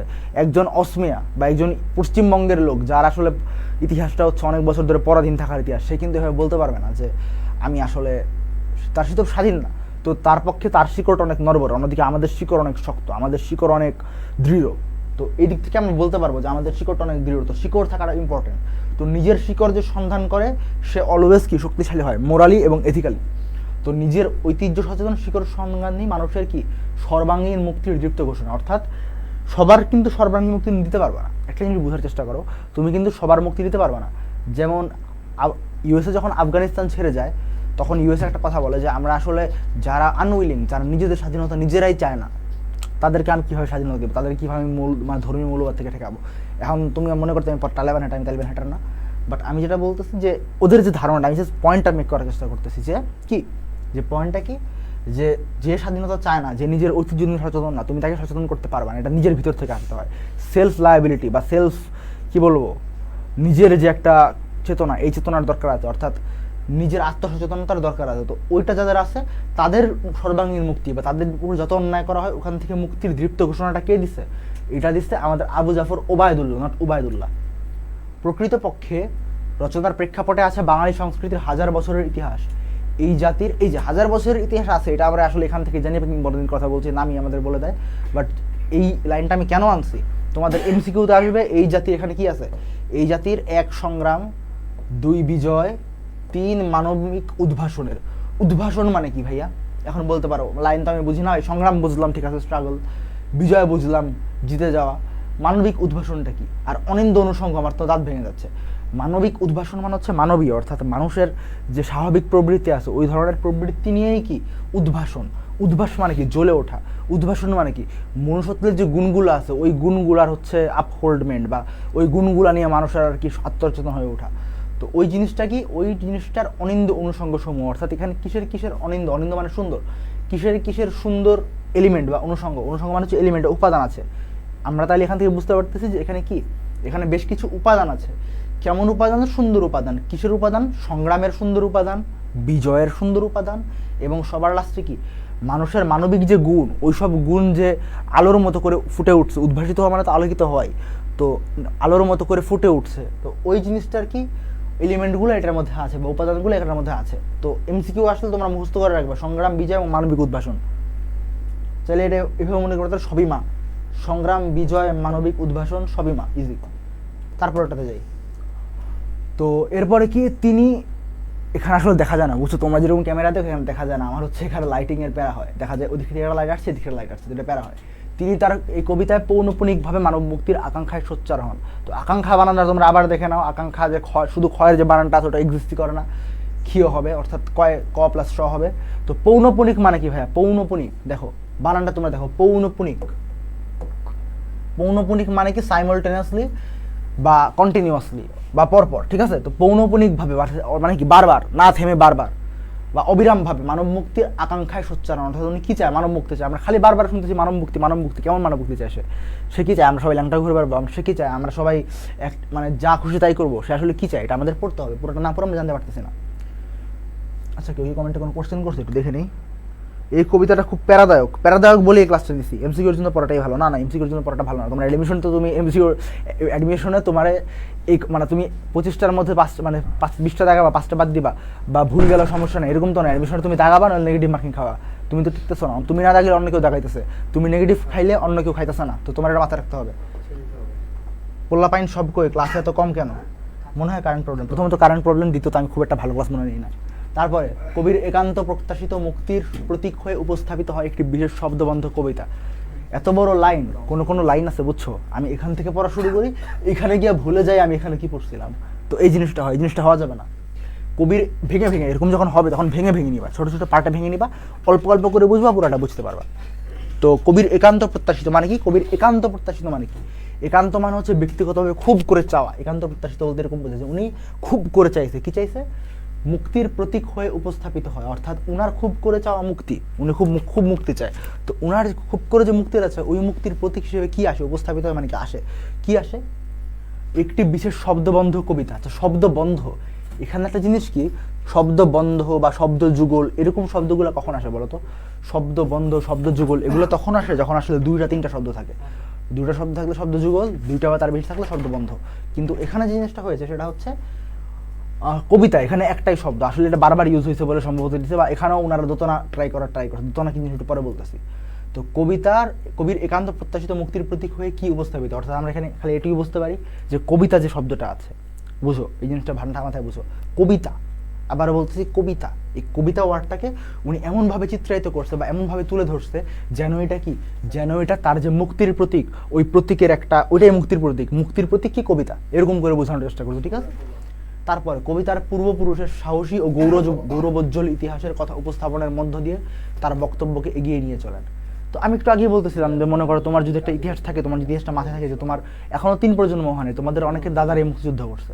তো এটা যদি তোমরা জেনে থাকো, তাহলে তোমাদের যে একটা অন্যায়ের বিরুদ্ধে দাঁড়ানোর যে সাহস হবে, তুমি যদি বলতে পারো যে মুঘল আমলে কিন্তু আমাদের হচ্ছে কি সুলতানি আমলে পুরো ভারতকে কয়েক ভাগে ভাগ করা হয়। এর মধ্যে আমাদের এদিকে ছিল, বাংলায় ছিল 3টা ইকলিম, ওরা প্রদেশকে বলতো সুলতানি আমলে ইকলিম। তো 3টে ইকলিম ছিল আমাদের এখানে, ইকলিমে লখনৌতি, ইকলিমে সোনারগাঁও, ইকলিমে সাতগাঁও, এই 3টা। তো ওদের কাছে 19টা না 20টা প্রদেশ ছিল, তার মধ্যে এই 3টাই কিন্তু বাংলাদেশ। সোনারগাঁও হচ্ছে গিয়ে ঢাকা, ময়মনসিংহ, কুমিল্লা পর্যন্ত, সাতগাঁও হচ্ছে গিয়ে বরিশাল, তারপরে পশ্চিমবঙ্গ, লখনৌতি হচ্ছে উত্তরবঙ্গ এবং ওইদিকে বিহার পর্যন্ত। তো এগুলাকে তারা বিদ্রোহের জায়গা বলতো। ওরা বলতো যেখানে বিদ্রোহ আগুন লেগে থাকে। তারপরে মনে করো মুঘল আমলে এই প্রদেশের নাম আমার মনে আসতেছে না কি হয়েছিল, বাট এই প্রদেশের নামই দিয়েছিল বিদ্রোহের প্রদেশ। ঠিক আছে। তো এই কারণে বুঝতেছো যে তুমি যদি এইসব জেনে থাকো যে পুরো ভারতবর্ষে হচ্ছে মানে কি বলবো বর্ণবাদ বা রেসিজম ছিল, কিন্তু বিদ্রোহটা করছে কারা? বিদ্রোহটা করছে এই অঞ্চলের কৈবর্তরা। এটা যদি তোমার মাথায় থাকে, তোমার যদি এই জিনিসটা মাথায় থাকে যে সারা পৃথিবীতে এই বাংলা অঞ্চলে ব্রিটিশ যখন সারা পৃথিবী শাসন করে, তখন বাংলায় যে কটা বিদ্রোহ হয়েছে, বাকি পৃথিবীর অনেক জায়গায় ডাবল বা ট্রিপল সাইজের জায়গায় মিলে তার অর্ধেকও হয়। এটা যদি তোমার মাথায় থাকে, এটা যদি তুমি জেনে থাকো, তখন কি হবে? তখন তোমার পূর্বপুরুষের সাহসী এবং গৌরবোজ্জ্বল ইতিহাসটা তুমি জেনে তুমি ওখান থেকে ইন্সপায়ার্ড হবে যে আমাকে কেউ দমায় রাখতে পারবে না, একটা কনফিডেন্স পাওয়া। এই যে কনফিডেন্সটা, এই জিনিসটাই উনি এখানে তুলে ধরার চেষ্টা করছে। তো কবির বর্ণিত ইতিহাস মাটির কাছাকাছি মানুষের ইতিহাস। মাটির কাছাকাছি মানুষ বলতে তোমরা কি কিছু বুঝো? কেমন কেউ বলো তো দেখি। মাটির কাছাকাছি মানুষ আবার কি মানে? কি মাটির কাছাকাছি থাকে? 10তলা বিল্ডিংয়ে থাকলে মাটির কাছাকাছি মানুষ না? আসলে মাটির কাছাকাছি মানুষ বলতে আমি কি বুঝি? মাটির কাছাকাছি মানুষ বলতে আমি এই জিনিসটা বুঝি যে যারা আসলে মাটির মানুষ, বা যারা হচ্ছে কি বলবো সবার সাথে মিশে। দেখা যাচ্ছে অনেকে মানুষ আছে মনে করো রাজপ্রাসাদে থাকে, বা অনেকে আছে মনে করো কি এমন জায়গায় থাকে যে জায়গা থেকে আসলে মানুষের বাস্তবতা, মানব জীবনের যে সংগ্রাম, এটা সবাই বুঝতে পারে না। যেমন পরশু দিনে আমাদের ভার্সিটির ক্লাসে একজন টিচার বলতেছিল যে এমন কারো রাজা হওয়া উচিত না, বা এমন কারো দেশ শাসন করা উচিত না যে আসলে সাধারণ মানুষের দুঃখ বুঝে না। এখন অনেক নেতা আছে যারা জীবনে বাসে করে এক জায়গা থেকে আরেক জায়গায় যাওয়ার, বা বাসে করে ঢাকা থেকে রংপুর যাওয়ার, বা বাসে করে কি বলবো গুলিস্তান থেকে মোহাম্মদপুর আসার বা যাওয়ার অভিজ্ঞতা অনেকের নাই। যাদের এই অভিজ্ঞতা নেই তারা সাধারণ মানুষের দুঃখ কষ্ট কি বুঝবে? তো এই জিনিসটা এখানে বলা হচ্ছে যে মাটির কাছাকাছি মানুষ মানে কি, মানে সর্বস্তরের মানুষ কই বেশি থাকে? সমাজের নিচু স্তরে থাকে। তো ওই ধরনের মানুষের সাথে মিশার যাদের অভিজ্ঞতা আছে, বা ওই পর্যায়ের কাছাকাছি যারা মানুষ, ওই মানুষদের ইতিহাস কি এখানে বলতেছে। সাথে কি বলতেছে? বাংলার ভূমিজীবী অনার্য কৃতদাসের লড়াই করে টিকে থাকার ইতিহাস। বাংলার ভূমিজীবী মানে কি? ভূমিজীবী মানে হচ্ছে যারা ভূমির উপর জীবিকা নির্বাহ করে, কারা? কৃষক, জেলে, তাঁতি, মানে ভূমি থেকে, মানে একদম কৃষিকাজ বা এগ্রিকালচার এই ধরনের বা এগ্রারিয়ান যারা লাইফস্টাইল লিড করে তাদের কথা বলা হচ্ছে। তারপরে কি? অনার্য। অনার্য বলছিলাম তোমাদের আগের একটা ক্লাসে বলছিলাম, অনার্য কারা? অনার্য হচ্ছে যারা কি এখানে মানে এই ভূখণ্ড যেটা বাংলা ভূখণ্ড অর্থাৎ পূর্ব ভারত, এই জায়গায় একটা সময় শুধুমাত্র মানে সাদা চামড়ার কেউ থাকতো না, এখানে থাকতো কোল, মানে কোল কারা? অস্ট্রালয়েড। আর ভালো করে বলি অস্ট্রালয়েডরা থাকতো। অস্ট্রালয়েডরা কারা? অস্ট্রেলিয়া থেকে আসছে, অর্থাৎ দক্ষিণ দিক থেকে আসছে, অস্ট্রেলিয়া হয়ে ইন্দোনেশিয়া, মালয়েশিয়া হয়ে মানে বার্মার দিক থেকে এখানে ঢুকছে, ঢুকে এখানে থাকতো। তারা থাকতো। নিগ্রোরা থাকতো যারা আফ্রিকার দিক থেকে আসছে, নেগ্রয়েড। এবং থাকতো মঙ্গোলয়েডরা, অল্প কিছু, একদম নামমাত্র, যারা চীনের পাহাড় দিক থেকে নেমে আসছে। তো এরা মিলে থাকতো, এদেরকে বলা হয় খাঁটি বাংলা। ওই বাংলারা যখন ইসলাম, তো এরা হচ্ছে খাঁটি বাংলা ভাষায় কথা বলতো। তো এরকম যারা মানুষ আছে তারা হচ্ছে অনার্য। পরবর্তীতে হচ্ছে কি, পরবর্তীতে বুর্জোয়া বা ক্ষমতাধর বা বড়লোক বা সভ্য বা এদের বিরুদ্ধে যারা কাজ করছে অর্থাৎ আর্যরা ইউরোপের দিক থেকে আসে, তো তারা হচ্ছে আর্য, ঠিক আছে। তো এখানে কি অনার্য বলতে কি ভূমিজীবী অনার্য, অর্থাৎ এখানকার যারা কি বলবো ভূমিপুত্র বা ভূমি সন্তান, এখানকারই ওদের জন্ম, ওরা সৃষ্টি, আমরা যতটুকু সৃষ্টির খবর জানি ওরা সৃষ্টির শুরু থেকে এই জায়গায় আছে, এরকম যারা আছে মানে তাদের আগে কেউ ছিল বলে আমাদের জানা নাই। তো এরকম ভূমিপুত্রের ইতিহাসের সংগ্রাম করে লড়াই করে টিকে থাকার ইতিহাসটা এখানে বলা হচ্ছে। তো কবিতা ও সত্যের অভেদ কল্পনার মধ্য দিয়ে কবি নিয়ে আসেন মায়ের কথা, এরপরে ডট ডট ডট। তো আমি এটা বলতে চাইছি যে দেখো, কবিতা ও সত্যের অভেদ কল্পনা। অভেদ কল্পনাটা কি? অভেদ কল্পনাটা হচ্ছে এমন একটা কল্পনা যেটা হচ্ছে অনেকে বলে হাইপোথিসিস। আমি হাইপোথিসিস বলি না, আমি বলি হচ্ছে মানে অনুভব করার যে ব্যাপারটা। তুমি অনেক কিছু তুমি ধরতে পারবে না, মনে করো কি, অনেক, যেমন তুমি বাতাস ধরতে পারো না, তুমি কিন্তু অনুভব করতে পারো। এরকমই অনেক কিছু তুমি ম্যাথমেটিক্যাল টার্মগুলো ধরতে পারবে না যে 2 2 4 মিলাতে পারবা, তুমি জাস্ট কল্পনা করে নিতে পারবা। তো অভেদ কল্পনাটা কি? এটা হচ্ছে এমন একটা কল্পনা যেটা তুমি ভেদ করতে পারবে না, যেটা তুমি সরাসরি যে এক্সপিরিয়েন্সটা তুমি কখনো ক্রস করতে পারবা না। ইউ ক্যান্ট ক্রস ওভার অথবা ক্রস ওয়ার্ক দিস এক্সপিরিয়েন্স। তো এই জিনিসটা হচ্ছে অভেদ কল্পনা। তো এমন একটা কল্পনা করছো যেটা তুমি অ্যাকচুয়ালি অনুভব করতে পারবে, কখনো তুমি ডিরেক্ট কোনো কি বলবো কোনো প্রতিবিম্ব বা কোনো উদাহরণ বা মানে একদম সমমানের কোনো উদাহরণ আনতে পারবে না। তো কবিতা এবং সত্যের অভেদ কল্পনার মধ্য দিয়ে কবি কী করছে? কবি নিয়ে আসেন মায়ের কথা, বোনের কথা, ভাইয়ের কথা, পরিবারের কথা, মানে বাবার কথা বাদে সবার কথাই আনছে। তো বাবার কথা অন্যভাবে আনছে। তো কবি এও জানেন মুক্তির পূর্ব শর্ত যুদ্ধ। অর্থাৎ এখানে একটা গুরুত্বপূর্ণ কথা আছে, যুদ্ধ ছাড়া কিন্তু মানুষের যে অর্জন বা লক্ষ্য, এটা অর্জন করা যায় না। কেন যায় না? কারণ কি? কারণ হচ্ছে ধরো তুমি একটা অন্যায়ের বিরুদ্ধে তুমি লড়লা, দেখবা অন্যায় যারা করে, যারা চুরি একসাথে করে, তারা সবাই একসাথে চুরি করে। চোররা পৃথিবীর সব জায়গায় ইউনাইটেড, একজোট। যারা ভালো লোক তারাই হচ্ছে আলাদা থাকে। এখন যে জিনিসটা হয় সেটা হচ্ছে কি, তো সময়ের সাথে সাথে চুরিটা বা হারামজাদাগিরিটা বা যেটা হচ্ছে অন্যায় করা, এটা হচ্ছে কি ইনস্টিটিউশনালাইজড হয়ে যায় বা প্রাতিষ্ঠানিকীকরণ হয়ে যায়। দেখা যায় সব একজোট আছে। তো তখন যখন সবাই একজোট থাকবে, সব চোরেরা একজোট থাকবে, তুমি তাদের বিরুদ্ধে লড়তে যাবা, তখন তোমাকে যুদ্ধ করতে হবে, তখন তোমাকে এদের বিরুদ্ধে লড়তে হবে। তো এই কারণে একজন বিখ্যাত লোক নিকোলো ম্যাকিয়াভেলি, ওনার একটা কথা আছে যে মানে আমি তোমার লিখে দিচ্ছি, এটা তোমাদের অ্যাডমিশনের কাজে লাগবে, এখন কোনো কাজে লাগবে না।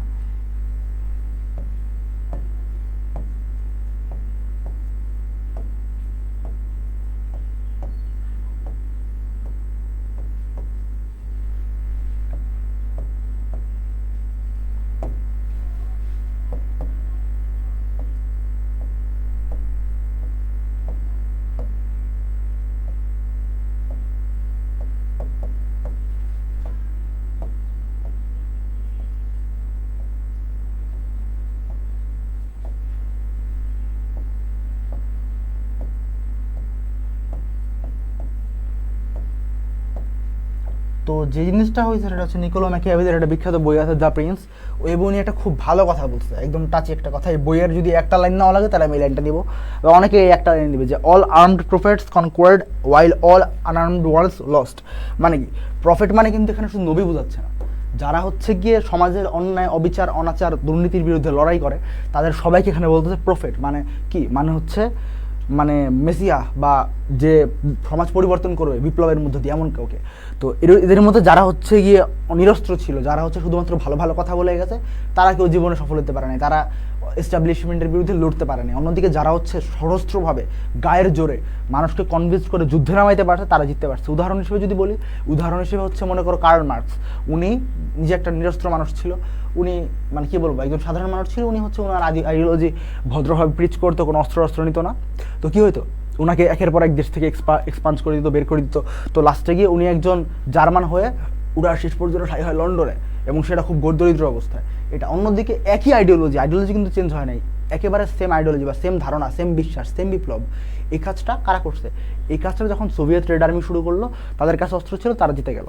আরও ভালো করে যদি তোমরা বলি যে হচ্ছে, আমি যারা ইতিহাস ভালো জানবা তারা অ্যাকচুয়ালি ভালো খুব বুঝতে পারবে। ইনফ্যাক্ট অনেকে আবার কোশ্চেন করতে পারো না, ভালোবাসা দিয়ে তো আসলে অনেকে জিতে গেছে, যেমন আমাদের নবী হযরত মুহাম্মদ সাল্লাল্লাহু আলাইহি ওয়াসাল্লাম জিতে গেছে, বা এরকম ভালো ভালো যারা লোক আছে তারা জিতে গেছে, তারাও জিতে নেয়।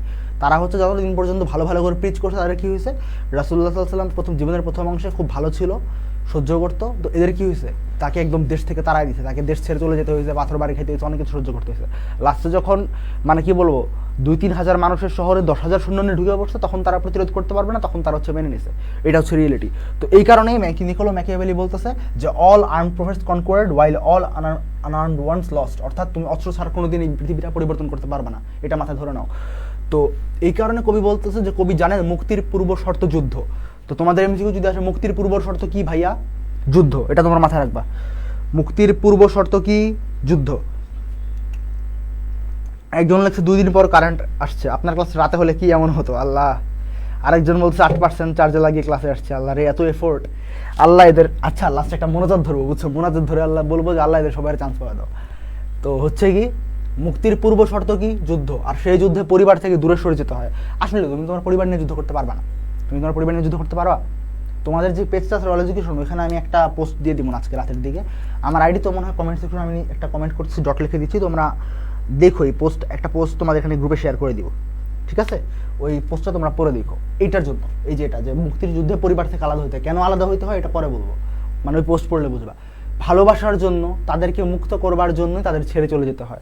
কারণ মনে করো তুমি পরিবার নিয়ে যুদ্ধ করতে পারবে না, তোমার পরিবারের বৃদ্ধ আছে, তোমার পরিবারের বাচ্চা আছে, তোমার পরিবারে নারী আছে, নারী বলতে দুর্বল না, বাট দুর্বল নারী আছে আর কি, নারীরা মোর লাইকলি টু বি দুর্বল। তো এরকম যারা আছে তাদের ফলাফলটা কি হয়, তারা হচ্ছে গিয়ে কি হয়, ভার্নারেবল থাকে, তারা সহজে ধ্বংস হয়ে যেতে পারে, সহজে বিপদে গ্রস্ত হতে পারে। তো এই কারণে পরিবার থেকে দূরে সরে যেতে হয়। আবার পরিবার সাথে নিয়েও যাওয়া যায় না যে তোমরা এক জায়গায় থাকবে আমি যুদ্ধ করে এসে পড়বো না, এটাও করা যায় না, তাহলে শত্রু তোমার ট্রেস পেয়ে তোমার পরিবার শেষ করে দেবে। তো পরিবারের কাছে ধারে কাছে যাওয়া যায় না। তো ভালোবাসার জন্য, তাদেরকে মুক্ত করবার জন্য তাদের ছেড়ে যেতে হয়। অর্থাৎ জিনিসটা কিন্তু আসলে পেইনফুল। তুমি তাকে ছেড়ে দিচ্ছ এই জন্য, বা তুমি তাকে ছেড়ে চলে যাচ্ছ এই জন্য যেন তুমি তার ভালো করতে পারো, এটা কিন্তু অনেক পেইনফুল একটা জিনিস বা পেইনফুল একটা অনুভূতি। তো আল্লাহ আমাদের যুদ্ধ থেকে রক্ষা করুক। তো এই অমোঘ সত্য, অর্থাৎ অমোঘ সত্য মানে কি? অমোঘ মানে যেটা অলঙ্ঘনীয় বা যেটা ভাঙা যায় না, অমোঘ সত্য জেনেছেন আমাদের স্বাধীনতা যুদ্ধের ইতিহাস থেকে। আচ্ছা, তো আমরা আসলে অনেকগুলো থেকে জানতে পারি, বাট উনি আসলে স্বাধীনতা যুদ্ধের ইতিহাস থেকে জানছে, এটা আমরা অ্যাজিউম করে নিচ্ছি। কবিতাটির রসোপলব্ধি, আচ্ছা রস যোগ উপলব্ধি, ঠিক আছে, রস উপলব্ধির ব্যাপারটাই একটা শব্দ দিয়ে দিচ্ছে, রস উপলব্ধি, এটাই সন্ধি। আচ্ছা তোমার সন্ধির ক্লাস হয়েছে কিনা বলো তো? তো অবিচ্ছেদ্য মানে যেটা বিচ্ছেদ করা যায় না, অর্থাৎ কবিতাটির যে রস, এই রসটা আমি উপলব্ধি করবো, এই যে কবিতার এই জিনিসটা আমি রিয়েলাইজ করবো বা আমি মাথার ভিতরে নিব, আমি বুঝতে পারবো, এই বুঝতে পারার একটা অবিচ্ছেদ অংশ কি এর আঙ্গিক বিবেচনা, মানে এই কবিতাটার যে আঙ্গিক বিবেচনা বা দৃষ্টিভঙ্গি, ওই দৃষ্টিভঙ্গিটা তুমি যদি হৃদয়ঙ্গম করতে না পারো, নিজের ভিতরে নিতে না পারো, সেক্ষেত্রে তুমি আসলে অন্য কোনোভাবেই বুঝতে পারবা না যে এখানে আসলে কি বলা হচ্ছে, ঠিক আছে? তো তারপরে আমরা যাই তারপরের স্লাইডটাতে। এক্ষেত্রে প্রথমেই যে বিষয়টি পাঠককে নাড়া দেয় সেটি হলো কি, একই ধাঁচের বাক্যের বারংবার ব্যবহার, মানে একটা দোতনা নয়, বুঝছো? তো কি কবি একদিকে, আমি কিংবদন্তির কথা বলছি, পঙ্ক্তিটি, বাই দ্য ওয়ে পঙ্ক্তি কি জিনিস? পঙ্ক্তি হচ্ছে লাইন, কবিতার যে লাইন ওটাকে বলে পঙ্ক্তি। তো লাইন কোনটা? আসলে লাইন বা বাক্য হচ্ছে একটা বাক্য কিভাবে হয়? বাক্য হয় বাক্য, প্রতিটা দাঁড়িতে একটা বাক্য, বুঝছো? এখানে দাঁড়িয়ে আছে মানে এটা একটা বাক্য, দাঁড়িয়ে নেই মানে বাক্য না। এখন কবিতার মধ্যে বাক্য, তাহলে কবিতার মধ্যে এক লাইনে যে কটা জিনিস লেখা ওটা কি বাক্য না? না, ওগুলো বাক্য না, ওগুলো বাক্য হয় না। তো কবিতার মধ্যে এক লাইনে যেগুলো লেখা ওগুলো বাক্য ধরতে চাই, আমার বাক্য ধরতে ইচ্ছা করে, তাই না? তো তখন তুমি কি করো? তখন ওটার বলবে পঙ্ক্তি, পঙ্ক্তি বানানটা দেখে নাও। আবার এটাকে অনুসার মারতে যাও না, এটা ও আছে ও দিয়েই হবে। তো বারংবার মানে কি, বারবার প্রয়োগ করেছেন, বার যোগ বার, বারংবার প্রয়োগ করেছেন। অপরদিকে যে কবিতা শুনতে জানে না, সে কাঠামোর পঙ্ক্তিমালার ধারাবাহিক উপস্থাপনের মধ্য দিয়ে কবিতা আর মুক্তির আবেগকে একত্রে শিল্পরূপ প্রদান করেছেন। তোমরা কিছুই বুঝো না, আমিও বুঝি না, বোঝার চেষ্টা করি, আসো। তো যে কবিতা শুনতে জানে না, সে বলার মধ্যে দিয়ে উনি কি করছে? ধারাবাহিক উপস্থাপন করে উনি বলতেছে যে কে কবিতা শুনতে জানে না। আমরা যেমন বলি না যে ওই যে ওয়াজ যখন করে তাহলে সবাইকে ঠিক বলছি, ঠিক জোরে বলেন ঠিক কিনা, তো এরকম করে। তো উনি হচ্ছে কি করছে, উনি জোরে বলেন ঠিক কিনা বলেন না, উনি কি বলছে? উনি বলতেছে যে এই যে কবিতা শুনতে জানে না সে কি, সে প্রথম আমাদের মধ্যে ওই যে বলছিলাম না আকাঙ্ক্ষা, কালকে যে পড়াইছিলাম বা কালকের আগের দিন, আকাঙ্ক্ষী যোগ্যতা। তো উনি প্রথমে একটা আকাঙ্ক্ষা তৈরি করে যে কি, যে কবিতা শুনতে জানে না, একটা আকাঙ্ক্ষা তৈরি করলো। আচ্ছা কে কবিতা শুনতে জানে না, তোমার মাথায় কোশ্চেন আসবে। তারপর উনি বলবে এই যে কি, এরপরে উনি বলবে যে আয় হ্যাঁ এখানে করি, এখানে আর উদাহরণ পাচ্ছি না, একটু কবিতা, যে আমি কিংবদন্তির কথা বলছি, এরপরে যে কবিতা শুনতে জানে না সে এইটা পারে না, সে ওইটা পারে না, সে এইটা পারে না, সেইটা করে না, সে এটা থেকে বঞ্চিত, এরকম কথাগুলো বলতেছে। মানে কবিতার জিনিসটা, কবিতা বুঝে, যে কবিতা জানে, যে কবিতা পড়তে জানে, তাকে আসলে একটা অনন্য একটা জায়গা দেওয়া হয়েছে, যে কবিতা যে পড়তে জানে সে আসলে অনেক কিছু জানে। আসলে এর মধ্যে উনি এটা বুঝায় নাই যে কবিতা পড়তে পারলে তুমি জীবন সফল হবে, এরকম কিছু উনি বুঝায় না। উনি বোঝা যাচ্ছে কি যে কবিতা যে পড়তে জানে, যে মানে শিল্পের দাম দিতে জানে, যে শিল্পকে অনুভব করতে পারে, যে শিল্পকে নিজের ভিতরে নিতে পারে, এবং যে বিদ্যার কি বলবো কদর করতে জানে, সে আসলে সে আর তার মাথাটা ফাঁকা হয়ে জানে, সে অনেক কিছুর কদর করতে জানে, সে অন্যায়ের বিরুদ্ধে প্রতিবাদ করতে জানে, সে ভালোবাসার মূল্য দিতে জানে, সে মানুষের আবেগের মূল্য দিতে জানে, সে অন্যায়ের বিরুদ্ধে রুখে দাঁড়াতে জানে, সে নিজের জীবন বাজি রাখতে জানে আর কি, এরকম করে বোঝানোর চেষ্টা করছে। ঠিক আছে, তো পঙ্ক্তিমালার ধারাবাহিক উপস্থাপনের মধ্য দিয়ে কবিতা আর মুক্তির আবেগকে একত্রে শিল্পরূপ প্রদান করেছেন। মানে কি, মানে হচ্ছে কবিতা, এই যে এই কবিতাটা, এই কবিতা আর মুক্তির যে আবেগ, একটা হচ্ছে এই কবিতাটাই, কবিতার মধ্যে উনি মুক্তির আবেগটা আনছে, আবেগটা টেনে উনি কী করছে, উনি বলতেছে যে এটা একটা শিল্প বা এটা একটা আর্টের মতো করে তুলে ধরছে। ঠিক আছে, সব কিছু কিন্তু আর্ট না, আর্ট হইতে হলে একটা সুন্দর রিদম এবং সুন্দর একটা প্যাটার্ন থাকতে হয়। মনে করো সৌন্দর্য কি, তোমরা অনেক কোশ্চেন করতে পারো যে ভাইয়া তোমরা ফেসবুকে অনেক কান্নাকাটি করো যে আমাদের কেউ বোঝায় যায়, আমরা বুঝতে পারি না যে আমার কোনো কিছু সুন্দর কেন লাগে, কোনো কিছু অসুন্দর কেন লাগে, সৌন্দর্য কি? তো সৌন্দর্য কি, তুমি এক কাজ করবা, তুমি যদি এখন পড়তে বসো, তোমার আশেপাশে পড়ার টেবিল থাকে, তুমি দেখবা যে তোমার পড়ার টেবিলে কয়টা বই আছে, বইটা যদি গুছানো থাকে তখন তুমি কি দেখবা যে বইটার থকে থাকে বা থরে থরে গুছানো আছে। তুমি যদি ফুলের বাগানে যাও, তুমি দেখবা ফুলগুলো একটা নির্দিষ্ট প্যাটার্নে গুছানো আছে। তো এই সৌন্দর্য কি, সৌন্দর্য হচ্ছে একটা গুছানো প্যাটার্ন, যেটা অগোছালো সেটাই অসুন্দর। ঠিক আছে, যখন মনে করো একটা অনেক জায়গায় ময়লা একসাথে দেখলে তুমি ওটা অসুন্দর মনে করো, কেন? কারণ হচ্ছে তুমি ওটার কি, তুমি তোমার চোখ বা তোমার ব্রেন ওটার কোনো প্যাটার্ন কনসিভ করতে পারে না, ওটার কোনো প্যাটার্ন পারসিভ করতে পারে না, যেহেতু ওটা পারে না এই কারণে কি, এই কারণে তুমি বলো যে ওটা সুন্দর না। তো এখানে উনি যে শব্দের খেলার মধ্য দিয়ে উনি একটা সুন্দর শিল্প রূপ দিছে, তো এই জিনিসটা এখানে বলা হচ্ছে। তারপরে এখানে কিংবদন্তি শব্দবন্ধটি হয়ে উঠেছে ঐতিহ্যের প্রতি। এটা আসলে কেন, এটা আসলে খুব একটা বোঝানোর কিছু নেই, মুখস্থ করার জিনিস এটা মূলত। তো কবি এই নান্দনিক কৌশলের মাধ্যমে, নান্দনিক কৌশল মানে কি, সুন্দর কৌশল, সুন্দর কৌশলের মাধ্যমে সমন্বিত করেছেন, মানে এক করেছেন গভীরতা সঞ্চারী চিত্রকল্প। গভীরতা সঞ্চারী মানে কি, গভীরতা সঞ্চারী মানে আমাদের গভীর চিন্তার একটা উদ্রেক ঘটায়, যে আমরা গভীরভাবে চিন্তা করতে শিখি এখান থেকে, যে গভীরভাবে চিন্তা করি। তো উনি এটার মানে কি বললো, এটা দিন কী বুঝতে চাইল, আমরা গভীরভাবে একটু চিন্তা করার মানে ডাইভ দিই, বা আমরা ঠান্ডা মাথায় চিন্তা করি, এই ক্রিটিক্যাল থিঙ্কিংটা ডেভেলপ হয় এই ধরনের কবিতা পড়লে। ঠিক আছে, তো তারপরে এই কবিতার শিল্প সার্থক হয়ে ওঠার পিছনে, শিল্প সার্থক মানে কি ভাইয়া, শিল্প সার্থক যদি না বুঝো, ইংলিশ ভার্সনে কেউ থাকলে বুঝবে worthy to be considered as an art. আর ভালো করে যদি বলি, জিনিসটা হচ্ছে কি, একটা যে শিল্পী, একটা জিনিস যে শিল্পী মানে শিল্প হবে, মনে করো আমি একটা ছবি আঁকলাম, ওটা যে একটা শিল্প হবে, ওটা যে একটা গার্বেজ হবে না, ওটা গার্বেজ না হয়ে শিল্প হওয়ার পিছনে একটা রিজন থাকবে, একটা যোগ্যতা থাকবে, ওটার যে এই কারণে এটা যোগ্য।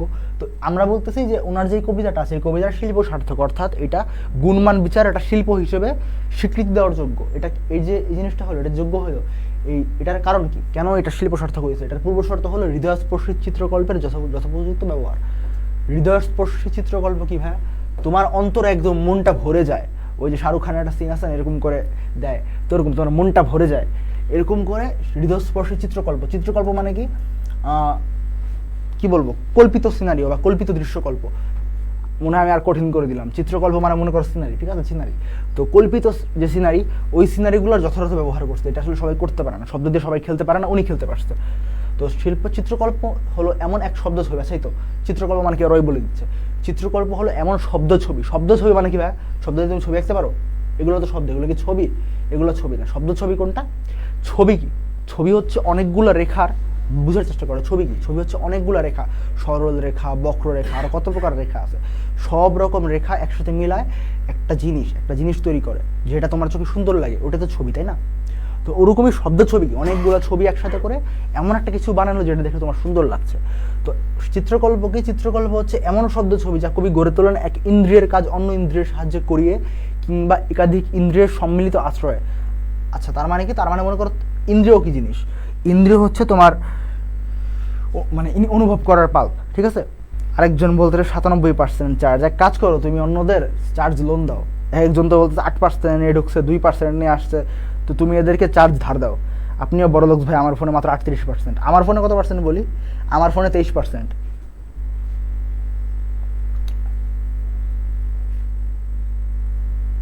আচ্ছা, তো যে জিনিসটা হয়েছে সেটা হচ্ছে কি, শব্দ ছবি যা গড়ে তোলেন ইন্দ্রিয়ের কাজ অন্য ইন্দ্রিয়ের মধ্যে করে দেয়। কীরকম, মনে করো তোমার চোখের কাজ কি? দেখা। কানের কাজ শোনা। মুখের কাজ কথা বলা, এরকম জিহ্বা যেটা, বা জিহ্বা দিয়ে আসলে আমরা অনুভব করি, স্বাদ অনুভব করি। হাতের কাজ কি? মাইট দেওয়া। তো এখন যে জিনিসটা হয়েছে সেটা হচ্ছে কি, মনে করো তুমি চোখ দিয়ে দেখো, কিন্তু উনি যদি এমন একটা, মানে চোখ দিয়ে তুমি দেখো তো না, তুমি চোখ দিয়ে কোনো ছবি তোমার চোখে আসে, ওই জিনিসটা তোমার ব্রেন পারসিভ করে চিত্র হিসেবে।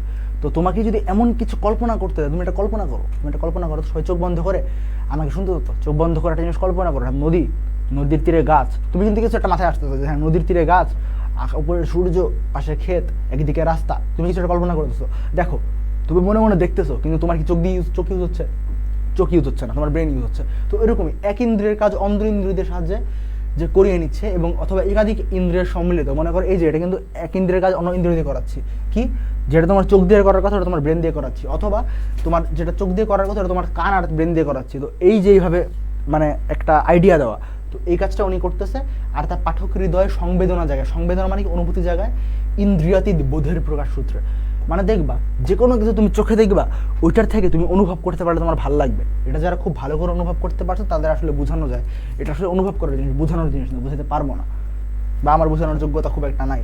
তো এরপরে চিত্রকল্প নির্মাণের আরেকটি শর্ত হলো অভিনবত্ব। এখানে আসলে তোমরা বুঝাইতেছি, এখানে কিন্তু মুখস্থ করাচ্ছি না, তবে তোমরা অবশ্যই লাইন বাই লাইন দেখে নিবা যে কোনটা কোনটা ইম্পর্টেন্ট, কয়েকবার পড়ে নিবা, মুখস্থ করা লাগে না এগুলো আসলে। চিত্রকল্প নির্মাণের আরেকটি শর্ত হলো অভিনবত্ব, মানে ইউনিক, যেটা ইউনিকনেস। চিত্রকল্প নির্মাণ করতে হলে বা শব্দ ছবি নির্মাণ করতে হলে একটা ইউনিক কিছু করতে হলে ইউনিক হওয়া লাগে। মনে করো আমি যে কথাটা বললাম, যে কি আমি এই কথা বললাম, মনে মনে মন কলা খাওয়া, বা নদীর তীরে বাসা, ক্ষেত, গাছ, সূর্য, এটা তোমরা ডেইলি দেখো, তো এটা ইউনিক না। তো সব চিত্রকল্প নির্মাণ করতে হলে এটা ইউনিক হতে হবে, অর্থাৎ কি অভিনবত্ব। এর সকল মৌল শর্ত, বা মৌল শর্ত মানে কি মূল শর্ত পূরণ করলেই আলোচ্য, মানে পূরণ করতে, এবং পূরণ করেই কি কবিতায় চিত্রকল্পসমূহ নির্মিত হয়েছে। কবি যখন বলেন কর্ষিত জমির প্রতিটি শস্য দানা কবিতা, তখন এই ইন্দ্রিয় থেকে ইন্দ্রিয়ত্বের যোজনায় জাগ্রত হয়। কিরকম? যখন তোমাকে বলে, তুমি বোঝার চেষ্টা করো, পারসিভ করো, ব্রেন দিয়ে বুঝো, কান দিয়ে না। কর্ষিত জমি, কর্ষিত মানে কি যে জমির উপর দিয়ে লাঙল চালানো হয়েছে বা ট্রাক্টর চালায়, ওই জমিটা হচ্ছে কি, জমিটা একদম এবার করে দিচ্ছে। এখন এখানে কি বীজ ছিটায় দিবে, বীজ আর মানে পুঁতে দিতে হবে না, বীজ ছিটায় দিবে। এরকম যখন করবে, এই জমির প্রতিটি শস্য দানা কবিতা, তুমি বোঝার চেষ্টা করো যে একটা জমি কল্পনা করো, জমির মধ্যে তোমার ট্রাক্টর চালাইছো, ট্রাক্টর চালানোর পর জমি এখন আবৃত থাকবে, তুমি এখন বীজ ছিটাই দিছো। তোমাকে যদি কেউ এসে বলে যে এগুলার প্রত্যেকটা, হ্যাঁ চাষের অনুকূল যখন হয়, তখন ওগুলাকে যখন কেউ বলে যে কি এগুলো হচ্ছে কবিতা, তখন তোমার কেমন লাগে? এই বীজগুলোকে যখন কেউ কবিতা বলে, তখন তোমার কেমন অনুভূতি হয়? তোমার মনে হয় কি আজের কথাবার্তা বলতেছে, বাট এটা অনুভব করার চেষ্টা করো, উনি ঠিক বলছে কি ভুল বলছে এটা বোঝার চেষ্টা করো, তুমি বোঝার চেষ্টা করো যে উনি কি বলতেছে। এগুলো যেন কবিতা, মানে এগুলাই যেন একটা কবিতা। অর্থাৎ এখানে কি আছে, এখানে মানুষের আবেগ আছে, তুমি বোঝার চেষ্টা করো। একটা শস্য দানার পিছনে কিন্তু অনেক আবেগের কথা আছে। এই শস্য দানাগুলো যদি হয়, একটা কৃষকের দিক থেকে চিন্তা করো, এই শস্য দানাগুলো যদি কি উনি যে ছিটাচ্ছে, শস্য দানাগুলো থেকে ওনার লাভ হবে বিক্রি করে, অনেক শ্রম দিয়ে এগুলো বানাবে উনি যখন এগুলো মানে এগুলোর জন্য কাজ করতে থাকবে, তখন কোনো একদিন ওনার যে বাচ্চা কাচ্চা আছে, অর্থাৎ কে ওনার যে সংসার আছে, ওখান থেকে ওনার ছেলেবেলা হচ্ছে ওনার জন্য খাবার নিয়ে আসবে, উনি রোদের মধ্যে কাজ করতেছে, ওনার জন্য খাবার নিয়ে আসতেছে, ওই খাবারটা উনি খেয়ে ক্লান্ত অবস্থা থেকে আস্তে আস্তে শান্ত হচ্ছে, তারপরে উনি ওই কাজগুলো আবার করতেছে। এই কাজগুলো করলো, এই কাজগুলো করার পর উনি আবার হচ্ছে কি আবার একদিনের পর দিন শ্রম দিচ্ছে, ভোরবেলা চলে যাচ্ছে, শেষ রাতে আসতেছে, এত কঠিন পরিশ্রম করার পর এরপর ওগুলো বিক্রি করতেছে। এই বিক্রিগুলো করে কি করতেছে, বিক্রির যে টাকা দিয়ে ওনার সংসার চলতেছে, ওনার ছেলেটাকে ওনার জুতা কিনে দেবে, হয়তো উনি খুব গরিব, তারপরে দেখা যাচ্ছে ওনার স্ত্রীকে একটা কিছু কিনে দেবে, ওনার বৃদ্ধা মায়ের ওষুধ হবে, ওনার বৃদ্ধা বাবার হচ্ছে গিয়ে ঋণ পরিশোধ হবে। এরকম যে গল্পগুলা, প্রতিটা কিছুর মানে প্রতিটা জিনিসের পিছনে একটা গল্প থাকে। তো এই যে গল্পগুলো, তুমি এই যে গল্পগুলো ধরার চেষ্টা করো, কর্ষিত জমির প্রতিটা শস্যদানার পিছনে কিন্তু এই গল্পগুলো লুকায় আছে। হ্যাঁ, আমরা খালি ভাত খাই, আমরা ধুমসে ভাত খাই, আমরা ভাত খাইতে খুব পছন্দ করি, কিন্তু আমরা বুঝি না যে প্রতিটা দানার পিছনে কিরকম গল্প লুকায় থাকতে পারে। তো এই জিনিসটা উনি এখানে ধরার চেষ্টা করছে। তখন এই ইন্দ্রিয় থেকে ইন্দ্রিয়াতীতের যোজনায় সঞ্চারিত হয়। মনে করো আমি তো তোমার লাইন বাই লাইন বুঝাই দিলাম, কিন্তু এই কারণ লাইন বাই লাইন বুঝাই দিলাম বলেই তোমার আসলে ওই যে অনুভব করার ব্যাপারটা, ইন্দ্রিয়াতীত কোন জিনিস? ইন্দ্রিয়াতীত হচ্ছে ওই জিনিস যেটা তোমার ইন্দ্রিয় ভেঙে ভেঙে বুঝতে পারে না। আমি তো তোমার ভেঙে ভেঙে বুঝাই দিলাম, এই কারণে তুমি বুঝলা। বাট উনি যখন জাস্ট এই বিশাল কথাটাই উনি এক লাইনে বলবে, কর্ষিত জমির প্রতিটি শস্যদানা কবিতা, তখন তোমার মাথাটা পারসিভ করতে পারবে না, তখন এই গোলক ধাঁধায় পড়ে যাবে, তখন তোমার ব্রেনটা মানে কি এটাকে একটা ফান হিসেবে পারসিভ করবে, তখন তোমার ভালো লাগবে, তখন এটাকে তুমি শিল্প হিসেবে মনে করবা। তো নিবিড় পরিশ্রমে কৃষকের ফলানো শস্য একান্তই ইন্দ্রিয়গ্রাহ্যযুক্ত অনুসরণ। এই যে বললাম যে নিবিড় পরিশ্রমে, এই লাইনটা আমি এতক্ষণ যেটা বললাম কিন্তু না পড়ে আসছি, স্টিল বলতেছি, এক সেম কথা, কিন্তু নিবিড় পরিশ্রমের কৃষকের ফলানো শস্য একান্তই ইন্দ্রিয়গ্রাহ্য একটি অনুষঙ্গ। অর্থাৎ এই যে এত কঠিন পরিশ্রমের গল্প, এত সংগ্রামের গল্প, এগুলো কিন্তু নিতান্ত ইন্দ্রিয়গ্রাহ্য, তুমি বুঝতে পারতেছো। কিন্তু এর সঙ্গে যখন কবিতাকে অভেদ করা, কল্পনা করা হয়, তখন কেবল ইন্দ্রিয় দিয়ে অনুধাবন করা সম্ভবপর হয় না। যেহেতু সম্ভব হয় না, তখনই কি, তখনই তোমার ব্রেনে একটা দোতনা, একটা নিউরনে খেলাধুলা শুরু হয়, তখন এটা পড়তে মজা লাগে। ঠিক আছে, আচ্ছা আমি আসলে বুঝাইতে পারতেছি? তোমার কমেন্ট একটু বলো তো, একটু বলো যে আসলে বুঝাইতে পারতেছি নাকি হুদাই বক বক করতেছি, তোমার মাথার উপরে দিয়ে গেছে।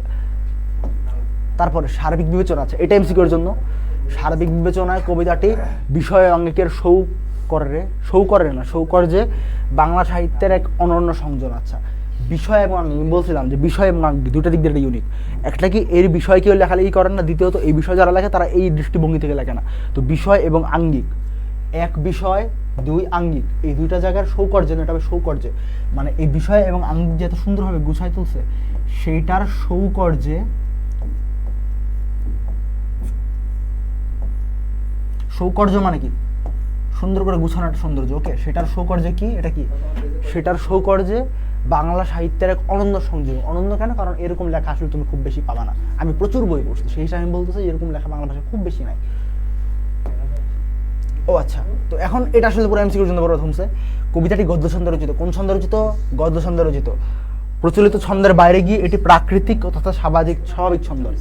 মানে কি, মানে এটা এখানে মানে গদ্য ছন্দ লিখতে গেলে অনেকে করে কি, অনেকে খালি কবিতা গদ্য ছন্দ কোনটা জানো? গদ্য ছন্দ হচ্ছে ওই ছন্দ যেখানে আসলে গল্প বলে দেওয়া হয়, এখানে অন্তমিল থাকে না। মানে অন্তমিল কি, অন্তমিল খুব একটা জরুরি না, থাকে না, জরুরি না।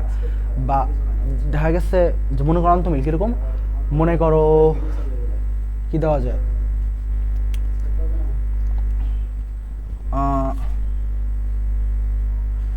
নাম তার মানে মনে করো তুমি যে কোনো কবিতা কল্পনা করো, যে কোনো কবিতা কল্পনা করো, দেখো যে ওখানে লাস্ট লাইন মিলে, ঠিক আছে? তো এখানে কিন্তু লাস্ট লাইন খুব একটা মিলা জোরে নেই। গদ্য ছন্দ মানে কি, গদ্য ছন্দ মানে গল্প বলতেছে এমনভাবে বলতেছে, মনে হচ্ছে কি, যে মনে হচ্ছে উনি কবিতা লিখতেছে, কবিতার মতো করে একটা গল্পই বলে গেছে। উনি কিন্তু কোনো ছন্দ মিলানোর কোনো ট্রাই করে নাই, ওনার মধ্যে কোনো হেজিটেশন নেই যে আমার ছন্দ মিলাতে হবে, উনি জাস্ট বলে গেছে, এটাই গদ্য ছন্দ। অর্থাৎ গল্পের মতো করে ছন্দ দেওয়া। প্রচলিত ছন্দের বাইরে গিয়ে এটি প্রাকৃতিক তথা স্বাভাবিক ছন্দ। অর্থাৎ এখানে উনি আসলে অন্তমিল করানোর কোনো ট্রাই করে নাই। এটা বিশ্লেষণ করে তুমি বুঝবা যে এখানে আসলে র্যান্ডমলি উনি বলে গেছে এবং প্রাকৃতিক ছন্দ, এখানে আসলে অন্য কোনো ছন্দের সংমিশ্রণ নাই। ঠিক আছে, এটা মৌলিক। কিন্তু এখন আসলে মূল কবিতাটা পড়াবো, তোমরা যারা আসো তারা থেকে যাও। হাই বাংলা ক্লাসে পাইনি লিখেছো, পাইনি লিখছো কেন? পাইনি আবার কই লিখছি? হ্যাঁ, পাইনি কই লিখছি আমি? একটু বলে দেও তো কোনটার মধ্যে। ও আচ্ছা, অন্য কেউ লিখছে, আমি লিখি নাই। জি ভাইয়া বুঝতেছি। আচ্ছা, ইভা ইসলাম, আমিও পাইনি। ইভা ইসলাম কুটু, যশোরের কই তোমার বাসা? আচ্ছা, তোমরা যশোর পার্টি নাকি এখানে সব? তো মূল কবিতাটা পড়ানো শুরু করি। ভাই পানি আছে? খাওয়ার পানি, আরে খাওয়ার পানি লাগবে একটু। যাই হোক, জান বের হয়ে যেত, হাত কমে যায় ক্লাসে দিয়ে আসলে, বুঝছো? একটু কেন নেই, আর একটু দিয়ে ভাই, হবে না। তোমাদের সামনে একটু পানি খাচ্ছি, ঠিক আছে? মানে প্রচুর লাগে, ক্লাস নিতে গেলে প্রচুর বসা লাগে। হ্যাঁ, তো শুরু করি। পাঠ্য কবিতা মানে কি? পাঠ্য মানে পঠনীয়, যেটা তুমি পড়বা, তোমার যে পড়া লাগবে ওই কবিতাটা। তো আমি আমার পূর্বপুরুষের কথা বলছি। উনি শুরু করতেছে। আমাদের একজন স্যার ছিল কলেজে, আবার মুসল্লি স্যার। উনি অনেক সুন্দর করে বলতো, মানে উনি যখন বলতো মনে হচ্ছে একদম কি আবু জাফর ওবায়দুল্লাহ নিজে বলতেছে। আবার স্যার নিজেও বলতেছে যে স্যারের টিচার ছিল, মানে উনি ঢাকা ভার্সিটিতে পড়ছে, তো স্যারের সরাসরি শিক্ষক ছিল উনি, আবু জাফর ওবায়দুল্লাহ। তো উনি বলতেছে যে এই স্যার হচ্ছে, মানে নিজে যখন বলতো, উনার টিচার অর্থাৎ আবু জাফর ওবায়দুল্লাহ যে কবি, এটার কবি যখন নিজে বলতো, তখন আমাদের স্যার হচ্ছে এটা শুনতো, তো উনার মতো করে বলার চেষ্টা করতো। তাই এটা মানে উনার কাছ থেকে আমার খুব রিয়েল লাগতো যে উনি খুব অনুভব করে বলতেছে, আমি বলতে পারি না। যাই হোক, আমি আমার পূর্বপুরুষের কথা বলছি। দেখো পূর্বপুরুষ বানানটা দেখো তোমরা, তোমাদের মনে যাবে ফার্স্ট পেপার পড়াই, সেকেন্ড পেপার পড়ে, যাই পড়ে, সমাজ পড়ে, বাংলা পড়ে, ধর্ম পড়ে, খালি বানান করি কেন, তাই না?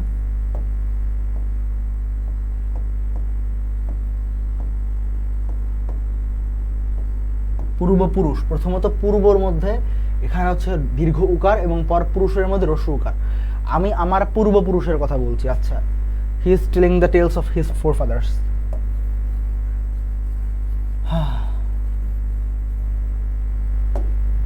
তো আমি আমার পূর্বপুরুষের কথা বলছি, তো উনি ওনার পূর্বপুরুষের কথা বলছে। এখানে আমরা কি বুঝতে পারি? আমরা বুঝতে পারি যে এখানে উনি আসলে এমন কিছু বলার চেষ্টা করতো যেটা ওনার পূর্বপুরুষের রিলেটেড। কেন রিলেটেড আমরা ফলোইং লাইনসে দেখতে পাবো। তার করতলে পরিমাটির সৌরভ ছিল। আচ্ছা, করতল কোনটা বলতো? কর কোনটা? কর হচ্ছে গিয়ে, করের দুইটা মিনিং আছে, একটা হচ্ছে হাতি আর একটা হচ্ছে গিয়ে হাতের তালু। করতল কোনটা? করতল হচ্ছে এই যে এই জিনিসটা করতল, দেখো এই জিনিসটা কি করতল, কেউ আবার কালো জাদু করে দেবেন আমার করতল দেখে, তো এটা হচ্ছে করতল, ঠিক আছে। তো করতলে পলিমাটির সৌরভ ছিল। পলিমাটির সৌরভটা কমন হয় বলো তো? তুমি যখন মাটি ধরো, মাটি ছানা বলে এবং মাটি ধরা বলে, যখন তুমি মাটি এভাবে ধরো তখন কি হয়? মাটি যখন ধরো তোমার তখন গায়ে মাটি লাগে। আসলে এটা কখন লাগে?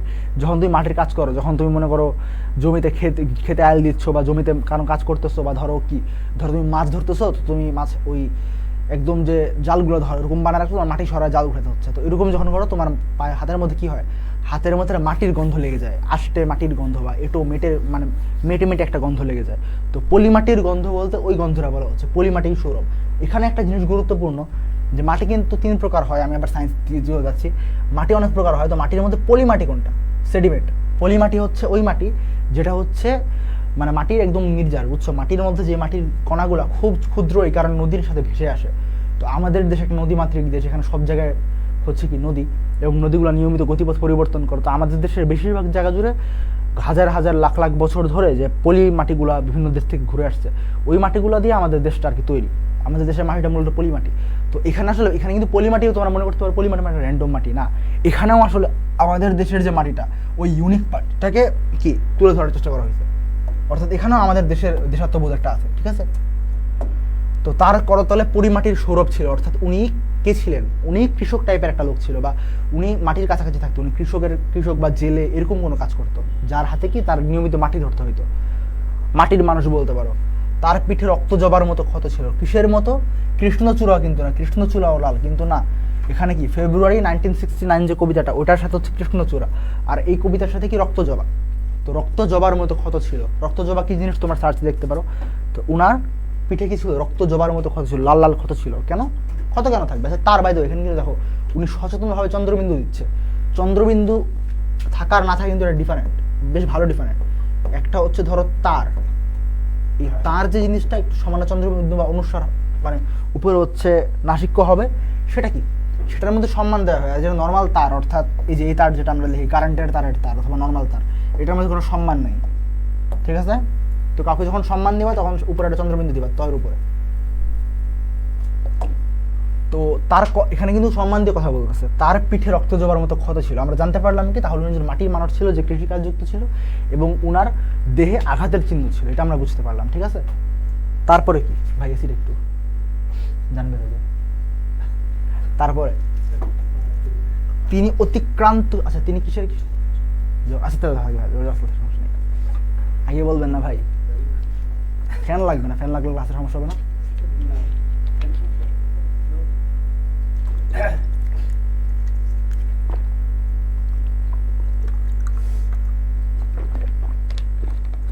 তোমাদের রেখে খাইতেছি, রাগ করো না তোমরা।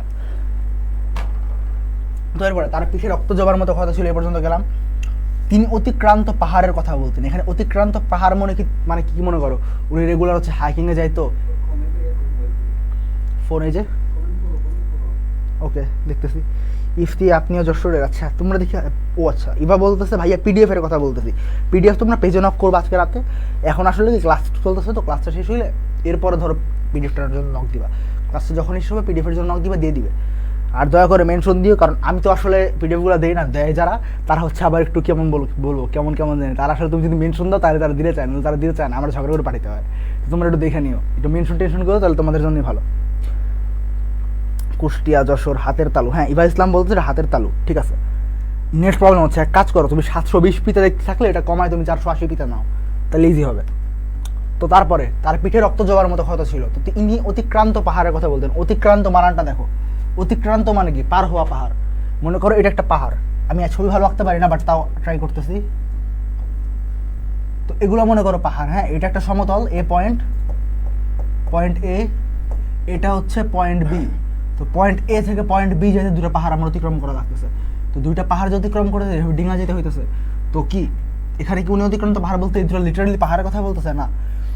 একটা জাতি হাজার হাজার বছর ধরে যে ইভলভ হয়েছে, এটার পিছনে যে সংগ্রাম, যে লড়াই, যে বড় বড় নেট চলে গেছে, কখন আসবে কথা বলতে থাকবো, ঠিক আছে। ও অতিক্রান্ত পাহাড় বলতে বলতেছে যে ওরকম পাহাড় আসছে। ঠিক আছে, নেট বলে চলে গেছে। আচ্ছা আমি কমেন্ট দেখতে থাকি। অনেকেই বলতে খুব নেট সমস্যা, কই আমার তো দেন না। হ্যাঁ, কাউকেই পিডিএফ দেওয়া হয় না। আচ্ছা সমস্যা নেই, তোমরা নক করে একটু বলবা আসিফ ভাই বলছে দিতে, তাহলে দিয়ে দিবে। তোমাদের পিডিএফ নিতে কোনো সমস্যা না, তোমাদের পিডিএফ কষ্ট করে বানাই আমি তোমাদের দিবে না, কোনো কাজের কথা। অবশ্যই দিবে, পেজ থেকেই দিবে। লাগলে আমার নাম বলবা তাও দিবে, লাগলে হচ্ছে রয়্যাল এডুকেশনের নাম বলবা তাও দিবে, ওরা দিবেই দিবে, কেন দিবে না? পিডিএফ বানানোর মূল পয়েন্টই হচ্ছে তোমরা যেন ইজিলি পড়তে পারো, তাহলে দিবে না কেন? অবশ্যই দিবে।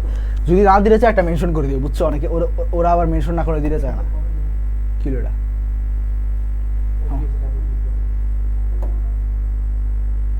আচ্ছা ঠিক আছে। তো আসছে রাইট, আসছে নেট কি আসছে? তোমরা একটু কমেন্ট করে জানাও তো। কি ওমা কি চাপ দিব?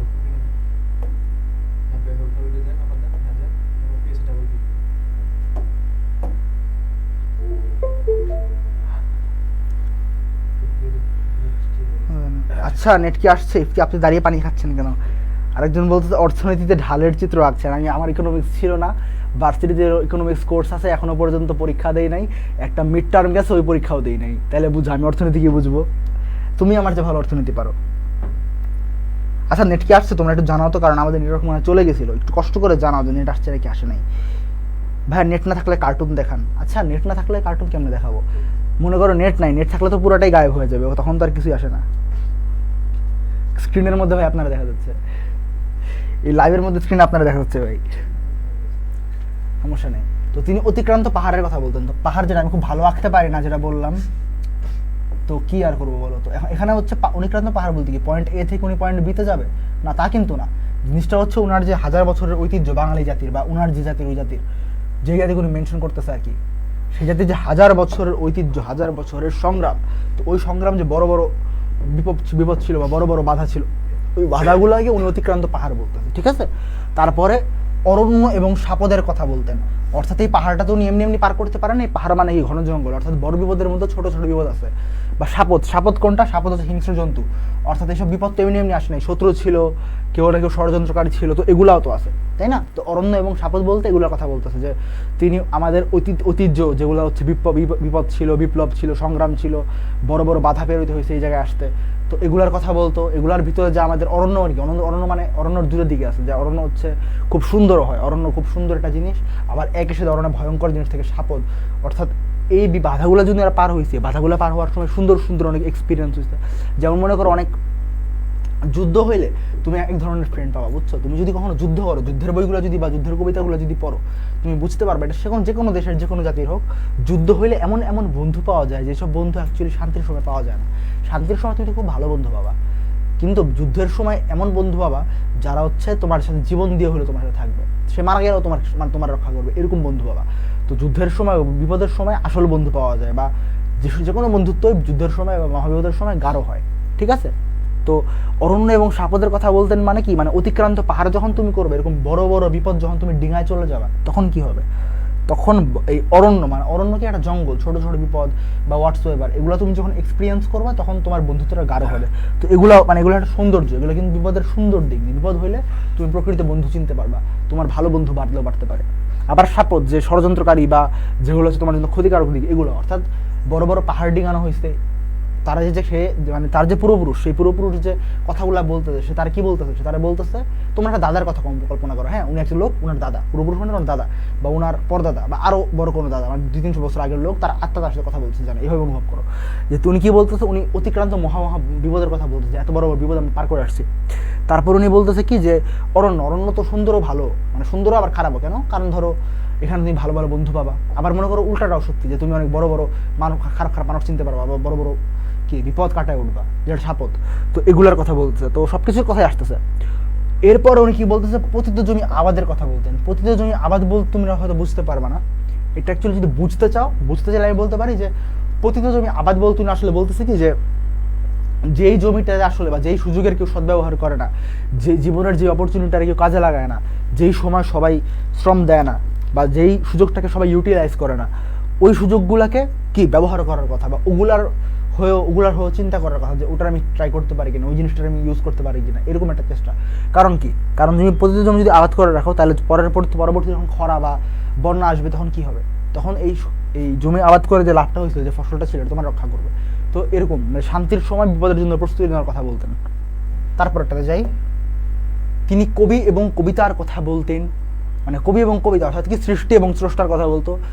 এরপরে এই পর্যন্ত একটা লাইন, এরপরে বোঝার চেষ্টা করো, জিহ্বায় উচ্চারিত প্রতিটি সত্য শব্দ কবিতা। দেখো সত্যি কথা কিন্তু খুবই ইম্পর্টেন্ট। সত্যি কথা কি, তুমি মানে কে জানি বলছিল, একজন বিখ্যাত রাইটার বলছিল যে you weigh a word just by saying true words, মানে তুমি খালি সত্যি কথা বলেই যারা হচ্ছে সমাজে অন্যায় করে বা যারা হচ্ছে লুটপাট করে তাদের বিরুদ্ধে তুমি সংগ্রাম করে ফেলো, এটা বিশাল বড় যুদ্ধ। একজন বলতে ভাই নেট না থাকলে কার্টুন দেখান। আচ্ছা আমিও কিন্তু কার্টুন দেখি, গত পরশু দিন থেকে একটা কার্টুন দেখতেছি, নাম জিজ্ঞেস করলে মানে কমেন্টে তোমরা যদি নাম জিজ্ঞেস করতে চাও তাহলে বলবো। ইভা বলতেছে ভাই প্র্যাকটিস করাবেন না এমসিকিউ প্র্যাকটিস করাবো, বাট তোমাদের যদি না পড়ে তাহলে এমসিকিউ প্র্যাকটিস কেন করাবো। দেখো আপু ভাইয়া এমসিকিউ প্র্যাকটিস করতে আমার কি লাগে, আমি খালি লাইভে আসবো 5 মিনিট এমসিকিউ সলভ করবো চলে যাবো, এটা ইজি। বাট তোমাদের বুঝাবে কে, ফ্রি ক্লাসে কিন্তু কেউ বোঝা না। রয়্যাল এডুকেশন ছাড়া 2 থেকে 3টা প্ল্যাটফর্ম পাবা, যে 2-3টা পড়ায় ওরা কি করে, ওরা হচ্ছে 2-3টা পড়ায় এরপরে পেইডে বাকি সবগুলো রেখে দেয়। আমরাই মনে হয় একমাত্র এখন যারা সব কটা বোঝাচ্ছি, সব কটা একদম ধরে বোঝাচ্ছি। তোমরা কমেন্ট সেকশনে বা পেজে তোমরা ইনবক্সে নক করো, সেই অনুযায়ী আমরা টপিক দিই। তো এইভাবে যে পড়াচ্ছি, এভাবে যে বুঝাচ্ছি, তো তোমাদের যদি না বোঝায় কে বুঝবে। ধরো তুমি বুঝতে পারতেছো, বাট তোমার তো কোনো বন্ধু থাকতেও পারে যে বুঝে না, আর অনলাইনে তো বোঝার সুযোগও কম। তো সেই জন্য আর কি করতেছি, তো খুব বেশিক্ষণ লাগবে না, আরও আধা ঘন্টার মধ্যে হয়ে যাবে। ধরো আধা ঘন্টাও লাগবে না, আধা ঘন্টার মধ্যে আর কি টপিক শেষ হয়ে যাবে। আধা ঘন্টা লাগবে না, একবারই লাগবে না। ধরো 20 মিনিটের মধ্যে টপিক শেষ হয়ে যাবে, তারপরে আমি এমসিকিউ সলভ করে দিব, মানে প্র্যাকটিস করে দিব। ইভা বলতেছে কার্টুনের নামটা বলেন, কার্টুনের নাম অ্যাভাটার। যাই হোক, কেউ দেখলে বললো আবার এটা। তো জিহ্বায় উচ্চারিত প্রতিটি শব্দ কবিতা। তুমি যখন একটা সত্যি কথা বলো তখন কিন্তু তুমি অন্যায়ের বিরুদ্ধে একটা বড় যুদ্ধ ঘোষণা করে ফেলতো, কারণ সত্যবাদীর কেউ সহ্য করতে পারে না, উচিত কথা বললে কারো সহ্য হয় না। এরকম একটা উদাহরণ কি, ধরো কোরআন শরীফে কিন্তু কখনোই বলা হয় না তুমি সত্যি কথা বলো, হাদিসে বলা হয় সত্যি কথা বলো, ওটা রাসূলুল্লাহ সাল্লাল্লাহু আলাইহি ওয়াসাল্লামের কথা। কিন্তু আল্লাহ কি বলতেছে, আল্লাহ বলতেছে তোমার সত্যি কথা বলা লাগবে না, তোমরা সত্যবাদীদের সাথে থাকো। আয়াতটা তোমরা ভালো করে পড়বা, তোমরা সত্যবাদীদের কি সাথে থাকো, সত্য কথা বলা লাগবে না, সত্যবাদীদের সাথে থাকো। ওটাও একটা বড় বিপ্লব। তো জিহ্বায় উচ্চারিত প্রতিটি সত্য শব্দ কবিতা, এখানে কিন্তু এমন কিছু বলা হয় নাই যে ধরো কি এখানে কবিতা একটা দোতনা দিতে, এটা ট্রু, বাট এটার মিনিং যদি ধরতে চাও তাহলে কি, এটার মিনিংটা হচ্ছে এরকম যে তুমি যখন সত্যি কথা বলো ওটাও একটা কবিতা বা ওটাও একটা বিপ্লব। কর্ষিত জমির প্রতিটি শস্যদানা কবিতা, অর্থাৎ এই প্রতিটি শস্যদানা, তুমি যে ভাত খাও, তুমি যে কাপড়টা পরে আসো, এই প্রতিটা জিনিসের পিছনে একটা গল্প আছে, একটা সংগ্রামের কথা আছে। এই সংগ্রামটা হয়তো অন্যায়ের বিরুদ্ধে সংগ্রাম না, এটাও একটা সংগ্রাম, টিকে থাকার সংগ্রাম বা প্রিয়জনকে প্রোভাইড করার সংগ্রাম। তো কোনো না কোনো সংগ্রাম থাকে।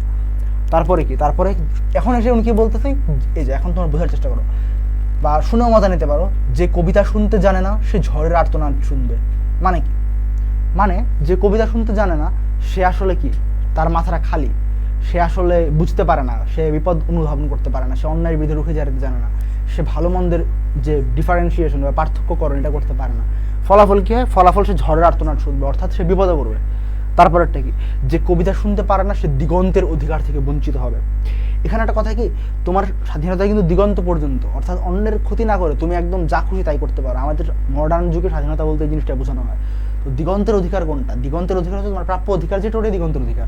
তো দিগন্তের অধিকার তুমি কখন পাবা, যখন তুমি তোমার অন্যায়ের বিরুদ্ধে লুকে দাঁড়াতে পারবে, যখন কোনো শাসক গোষ্ঠী বা কোনো ফ্যাসিবাদী সরকার তোমার অন্যায় কেড়ে নিতে চাবে, সত্য কথা বলার জন্য তোমার গুম খুন করে দিবে বা তোমার গায়েব করে দিবে, বা ধরো কি করবে, বা ধরো তোমার দেশটাই সত্যবাদী, তোমার দেশটা হচ্ছে অন্যায়ের বিরুদ্ধে রুখে দাঁড়ায়, তোমার দেশটাকে ভ্যানিশ করে দিতে চাবে, যেটা ইসরায়েল প্যালেস্টাইনে করতে চাচ্ছে। এরকম যখন করবে তখন তোমার যদি কবিতা শুনতে জানো, অর্থাৎ তোমার যদি মাথায় কিছু থাকে, তুমি যদি অন্যায়ের বিরুদ্ধে প্রতিবাদ করতে জানো, তোমার যদি সত্য কথা বলার মোরাল বা নৈতিক মানে জোর থাকে, এটা যদি থাকে তাহলে কি, তার মানে তুমি কবিতা শুনতে জানো। তুমি যদি কবিতা শুনতে জানো তাহলে তুমি দিগন্তের অধিকার থেকে বঞ্চিত হবা না। কেন হবা না, তুমি জীবন দিয়ে জানো, তুমি সংগ্রাম করতে জানো, তোমার অধিকার যদি কেউ কেড়ে নিতে চায় তুমি এটার বিরুদ্ধে প্রতিবাদ করবা, লড়বা। এই জিনিসটা কি বলা হচ্ছে। তারপরে যে কবিতা শুনতে জানে না সে কি পারে না, সে আজন্ম কৃতদাস থেকে যাবে। ট্রু, যে আসলে কবিতা শুনতে জানে না, একটা কথা আছে, তোমরা আবার বলতে পারো যে ভাইয়া ফিলিস্তিনের কথা যদি বলি তারা তো আসলে মরতেছে, তারা তো প্রতিবাদ করে কোনো লাভ হচ্ছে না। এখানে একটা কথা কি, কবি হায়দার আলী টিপু সুলতানের একটা কথা আছে, উনি একটা কবিও ছিল, তো মানে মহীশূরের একজন সুলতান, ওনার একটা কথা আছে, সেটা হচ্ছে শিয়ালের মতো 1000 দিন বাঁচার থেকে সিংহের মতো একদিন বাঁচা ভালো। ঠিক আছে, তো ফিলিস্তিনিরা সেটাই করতেছে। তো দেখা গেছে কি যে আদমকৃত দাস থেকে যাবে, অর্থাৎ তুমি ধরো একজনের চাটুকারিতা করতেছে, তুমি অন্যায়কে প্রশ্রয় দিচ্ছ, তুমি অন্যায় করে হাজার কোটি টাকার মালিক, তুমি অন্যের অধিকার কেড়ে নিয়ে খুব শান্তিতে ঘুমাচ্ছ। বাট আসলে কি শান্তিতে ঘুমাচ্ছ? তুমি কি অন্যের শান্তি কেড়ে নিয়ে ভালো থাকবা? অন্যের বদদোয়ার কি কোনো পাওয়ার নাই? স্রষ্টা কি নাই? আছে তো। তো সে আজন্ম কৃতদাস থেকে যাবে। অর্থাৎ কি? অর্থাৎ তুমি যখন চাটুকারিতা করে অন্যের ক্ষতি করে এই যে কাজগুলো নিজে ভালো থাকার চেষ্টা করবা, তখন তুমি আসলে কৃতদাস। কার কৃতদাস? হয় অন্য কারো কৃতদাস, নিজের যে খারাপ গুণগুলা, বা আরবিতে অনেকে বলে নফস, ওইটার কৃতদাস। ঠিক আছে? হয় তুমি কোনো মানুষের কৃতদাস, নইলে তুমি কোনো উদ্দেশ্য চরিতার্থ করার কৃতদাস। তো তোমার মধ্যে ন্যায়বোধ নাই, তুমি আসলে কোনো কি বলবো মানুষ না। প্রাণ, একটা কথা আছে না, প্রাণ থাকলেই প্রাণী হয়, মানুষ মনুষ্যত্ব না থাকলে মানুষ হয় না, এরকম আর কি। তারপরে আমি উচ্চারিত সত্যের মতো স্বপ্নের কথা বলছি। অর্থাৎ উনি এমন একটা স্বপ্নের কথা বলতেছে যেই স্বপ্নটা শুধুমাত্র সত্যি কথা বলে অর্জন করা যায়। অর্থাৎ কি? অর্থাৎ তুমি অন্যায়ের বিরুদ্ধে রুখে দাঁড়াবা, তুমি প্রতিবাদ করবা, তুমি বৈষম্যের বিরুদ্ধে কথা বলবা। এই ধরনের কথা বললে যে পৃথিবীটা তুমি অর্জন করবা, ওই পৃথিবীটা একটা স্বপ্নের পৃথিবী, যেটা আসলে বর্তমান পৃথিবীতে সম্ভব না, খুব কঠিনভাবে সম্ভব। তো ওইরকম স্বপ্নের কথাই উনি বলতেছেন। ঠিক আছে? এরপরে উনুনের আগুনে আলোকিত একটি উজ্জ্বল জানালার কথা বলছি। মানে কি? মানে উজ্জ্বল জানালার কথাটা কখন আসে জানো? উজ্জ্বল জানালার কথাটা এইভাবে আসে যে ঘুম থেকে যখন তুমি উঠো, তোমার রুমে যদি একটা সুন্দর জানলা থাকে, একটা বড় জানালা, সূর্যটা যখন উঠে তখন পুরো রুমটা আলোকিত হয়ে যায় না? এরকমই উনুনের আলোয় আলোকিত। এখানে উনুন মানে কি? চুলা। উনুনের আলোয় আলোকিত মানে কি? আগুন। আগুন কি করে? এই প্যাগান যে ধর্মটা আছে, বা প্যাগান যে ধর্মগুলা, বা প্রকৃতি পূজারী ধর্মগুলো আছে, এই ধর্মগুলোতে বিশ্বাস করা হয় আগুন কি? আগুন হচ্ছে গিয়ে সূচি বা পবিত্রতার বাহক। কারণ কি? আগুন সব ধ্বংস করে দেয়। এই কনসেপ্টটা কই থেকে আসে? এই কনসেপ্টটা এইভাবে আসে যে কি, সব কিছু নতুন কিছু সৃষ্টি করতে হলে ধ্বংস করতে হয়। ধ্বংস না করলে নতুন, ওই ধ্বংসস্তূপের উপর নতুন কিছু তৈরি হয়। ধ্বংস না করলে নতুন কিছু সৃষ্টি হয় না। এটা একটা ফিলোসফি। এই ফিলোসফি থেকে আরেকটা জিনিস আছে যে সব কিছু ধ্বংস করতে পারে এফেক্টিভলি সবচেয়ে দ্রুত আগুন। তো আগুন হচ্ছে কি? সূচি। মানে আগুন সব পুরনো জীর্ণতা ধ্বংস করে দিয়ে নতুন কিছু তা আনে। ওই যাচ্ছে না যে ঘুরে যাক জরা অগ্নি স্নান সূচি হোক ধরা, ওরকম একটা কথা আর কি। তো আগুন কি করে? আগুন সমস্ত অসুচি, অন্যায়, অকল্যাণ সব নিয়ে যায়। নিয়ে গিয়ে কি করে? একটা সবকিছুর পবিত্রতা দান করে। তো ওরকমই উনুনের আগুনের মধ্যে আলোকিত একটা উজ্জ্বল জানালা, যে জানালে কি শুধু সূচি ঢুকবে, বা পবিত্রতা ঢুকবে, বা কল্যাণ ঢুকবে। ওরকম একটা সুন্দর ভোর, যে ভোর থেকে আমরা ভালো হয়ে যাবো, আমরা নতুন একটা পৃথিবী পাবো, যে পৃথিবীতে অন্যায় নেই, যে পৃথিবীতে বৈষম্য নেই, যে পৃথিবীতে আমরা কিংবদন্তির স্বপ্নের মতো একটা পৃথিবী পাবো। তো একটি উজ্জ্বল জানালার কথা বলছি। আমি আমার মায়ের কথা বলছি। এখন আর নতুন একটা পার্টে ঢুকলাম আমরা। কি? আমি আমার মায়ের কথা বলছি। তিনি বলতেন, প্রবহমান নদী যে সাঁতার জানে না তাকেও ভাসিয়ে রাখে। অর্থাৎ যে সমাজে আসলে তুমি শান্তি পাবা, তুমি হচ্ছে অন্যের বিরুদ্ধে কথা বলতে পারবা, যে হচ্ছে কি তুমি যদি পারো না, সেই সমাজ, তুমি মনে করো একটা কাজ পারো না, তোমার এই সুন্দর সমাজ তাকেও সমর্থন দিবে, তাকেও এরা কি করবে? ভাষায় রাখবে। ঠিক আছে? এটা আসলে যে যেভাবে পার্টিসিপ করে, কবিতার কিন্তু উনি কোনো অর্থ লিখে যায় নাই, তো যে যেভাবে পার্টিসিপ করে ওইভাবেই এটাই আসলে উচ্চমানের শিল্পের বৈশিষ্ট্য, যে তুমি যেটা এটা যেভাবে বানাতে চাবা ওরকমই, মানে বেন্ডেবল, সে ওরকম করে রূপ ধারণ করবে। ঠিক আছে? তুমি যেভাবে ব্যাখ্যা করতে চাবা এটা ওইভাবে ব্যাখ্যা করা যাবে, মূল ধারার কাছাকাছি থেকে আর কি।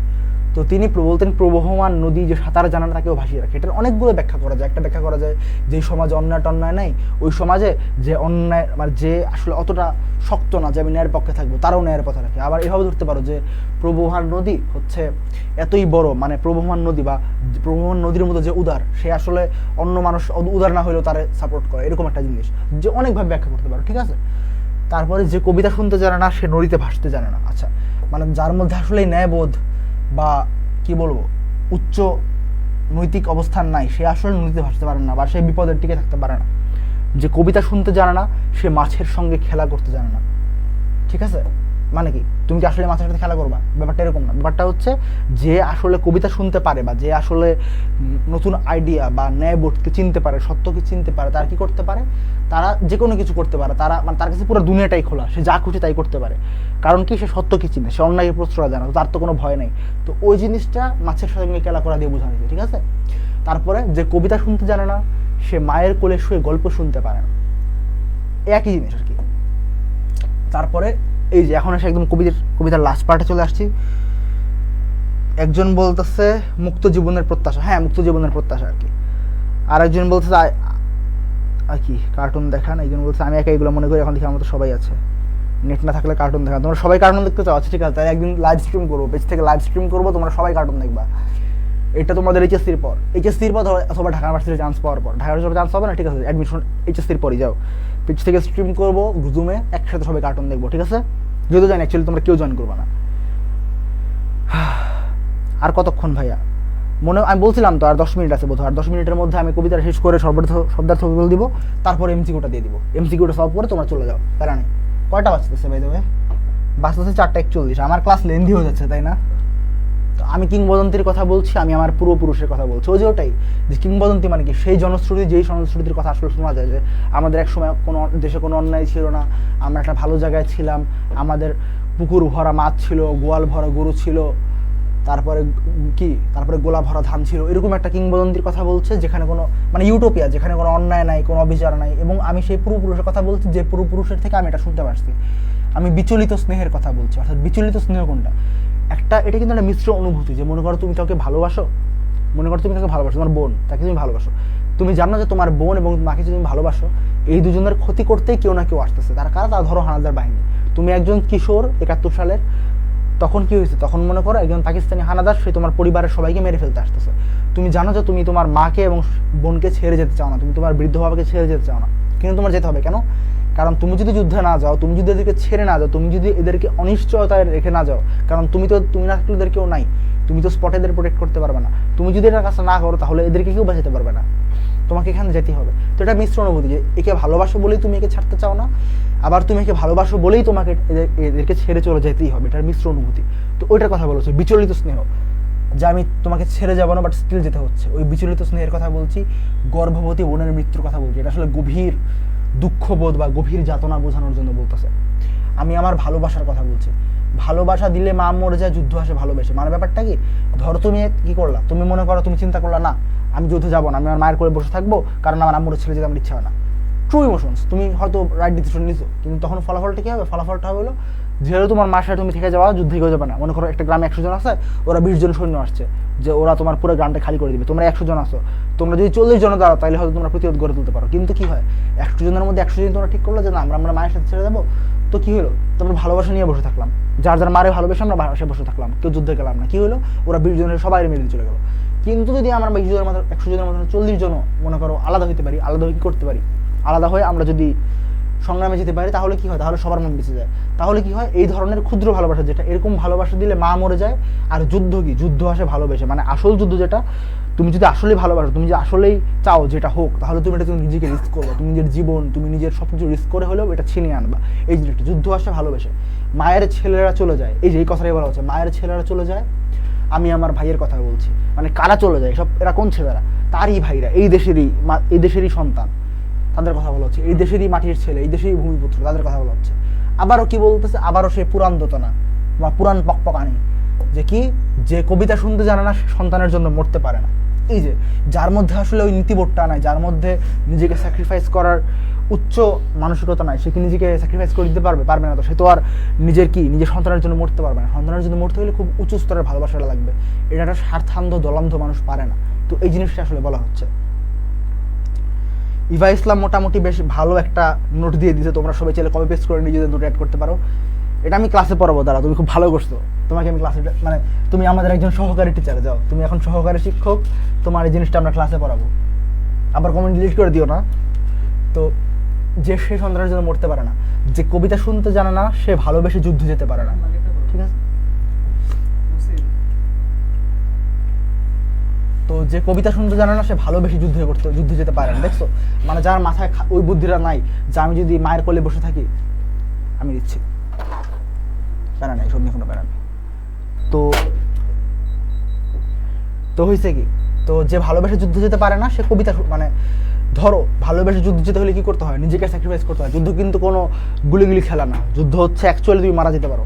40 জন গেলে তুমি জিতে আসবে, কোনো 10 ছাড়া তা কিন্তু না। 40 জনের মধ্যে 15 জন মারা যাবে। তো নিজেকে স্যাক্রিফাইস করার রিস্ক নিয়ে যেতে হবে। তো নিজেকে স্যাক্রিফাইস করার যে সংগ্রাম, নিজেকে স্যাক্রিফাইস করার যে তীব্র মানে সাহস, ওই সাহস নিয়ে যাবে। ওটা কে পারে না, যে কবিতা শুনতে জানে না, যার মাথায় কিছু নাই, যে অ্যাকচুয়ালি সত্যকে হজম করতে পারে না, যে আসলে অন্যায়ের বিরুদ্ধে রুখে দাঁড়াতে পারে না, সে আসলে কি, সে কোনোদিনই পারবে না এই অবদানটা রাখতে বা এই স্যাক্রিফাইসটা করতে। যে কবিতা শুনতে জানে না, সে সূর্যকে হৃৎপিণ্ডে ধরে রাখতে পারে না। সূর্য কি, আমরা কি জানি বলো তো? আচ্ছা, আমরা কি শুনতেছো বা তোমরা কি ক্লাসে আসো বলো তো? ইনবক্সে কেন তুমি স্ক্রিনশট নিতে পারো না বা কপি পেস্ট করতে পারো না? ইনবক্সে কেন দিবে তোমারে? ওর ক্লাস নাই? তো যে জিনিসটা বলতেছি, আর বকা দিয়ে নেই কিন্তু, তারপরে জিনিসটা বলতেছি, সূর্য কি, বলো তো সকল ক্ষমতার উৎস কি? আমাদের পৃথিবীর যে সকল শক্তি আছে এই শক্তির উৎসকে, তোমরা কেউ সায়েন্স ব্যাকগ্রাউন্ডে আসো? আমাদের সকল শক্তির উৎস কি বলো দেখি? এটাই মনে করো আজকে ফার্স্ট এমসিকিউ। বলো আজকে আমাদের সকল শক্তির উৎস কি? এই যে কথা বলো না দেখি, সকল শক্তির উৎস কি? ভাই আমি কিন্তু যাই ভাইয়া, চার্জ কিন্তু যায়, ঠিক আছে? আমি চার্জটা তাড়াতাড়ি শেষ করতেছি, দাঁড়ো। শুধুমাত্র তোমাদের বলার জন্য কতটুকু আছে দেখি এই কবিতাটা একটু শেষ হইলে। আর 2 লাইন মনে করা, ঠিক আছে? আর 10 মিনিটের মধ্যে শেষ করে দিব। 10টা মিনিট থাকো, আর 10টা মিনিট, আর 10 মিনিট শেষ করে দিব। দেখি কেউ বলো আগে সকল শক্তির উৎস কি? আচ্ছা চার্জ যেহেতু তোমাদের চলে যাচ্ছে, আমি তাড়াতাড়ি চালান দিচ্ছি। এই যে কি সকল শক্তির উৎস আমরা জানি কি? সূর্য, ঠিক আছে? তোমাদের পৃথিবীর সকল শক্তির উৎস যদি হয় সূর্য, তাহলে কি সূর্যকে যদি কেউ হৃৎপিণ্ডে ধরে রাখতে চায়, শুধু নিজের হৃৎপিণ্ড যে হার্টে ধরে রাখতে চায়, সেটা কিন্তু অনেক কঠিন একটা ব্যাপার। নিজের হার্টের মধ্যে সূর্যকে ধরে রাখতে হলে প্রচণ্ড শক্তি দরকার হয়। অর্থাৎ কি? অর্থাৎ সূর্য এখানে সত্যের প্রতীক, ন্যায়ের প্রতীক। তো এরকম ন্যায়কে যদি কেউ নিজের হৃদয়ে ধারণ করতে চায়, ন্যায়ের পক্ষে থাকতে চায় সমস্ত বিপদের মধ্যে, তাহলে কি? তাহলে তারা খুব শক্ত হৃদয়ের মানুষ হতে হবে, তারা খুব শক্ত আদর্শবাদী মানুষ হতে হবে। তো ওটা সবাই হতে পারে না। তো ওইটা হতে হলে কি প্রচুর শক্তি দরকার হয়। সেটা নৈতিক, সেটা কিন্তু শারীরিক শক্তি না, গায়ের জোর না। সেটা কি? সেটা হচ্ছে নৈতিক জোর, গায়ে মনের জোর। ওরকম মনের জোর দরকার হয়। তো ওই মনের জোর কার আছে? যে কবিতা শুনতে জানে তার আছে, ঠিক আছে?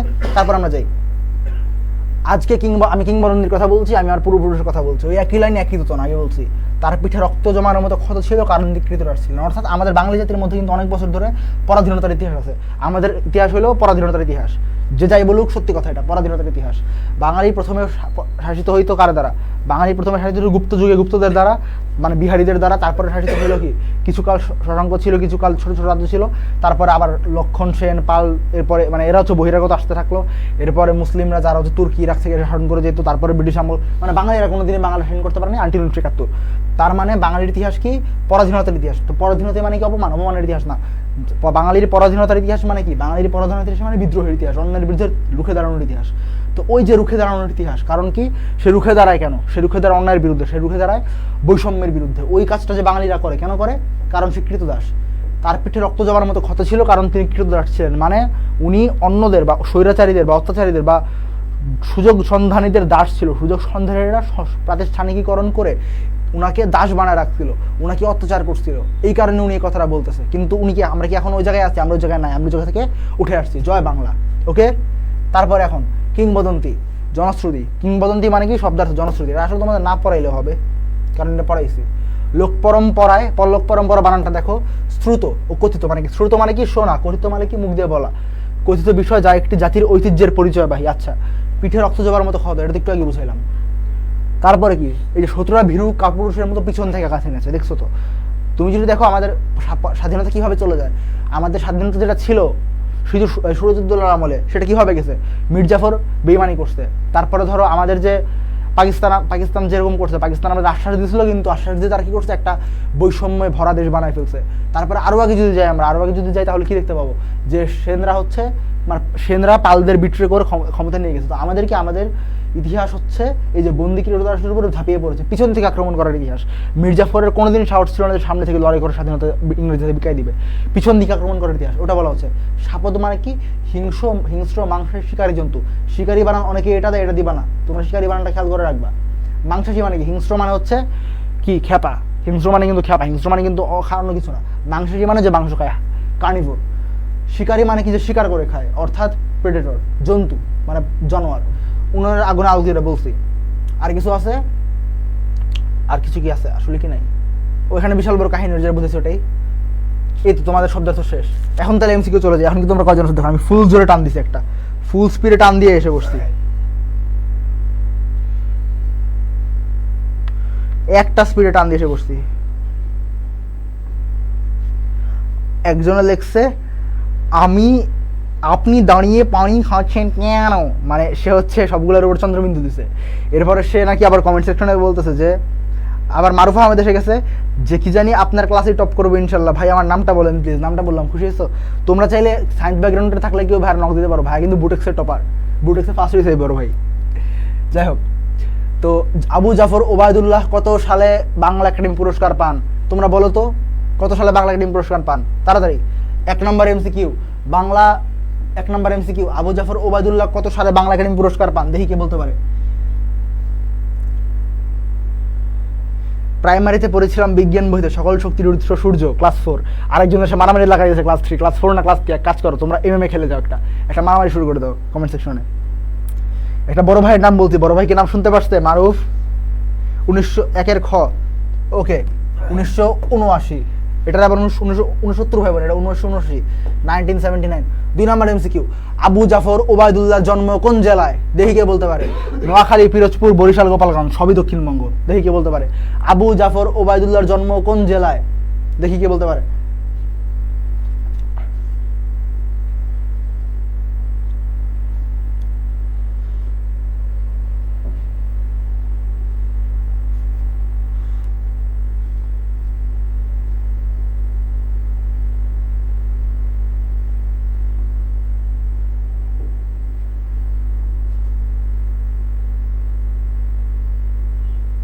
তো বলো দেখি কে বলতে পারে। এখন আমার কাছে কমেন্ট আসতেছে না, কিন্তু এটা কি আমার স্লো নেটের কারণে আসতেছে নাকি তোমরাই আসো না বলো তো?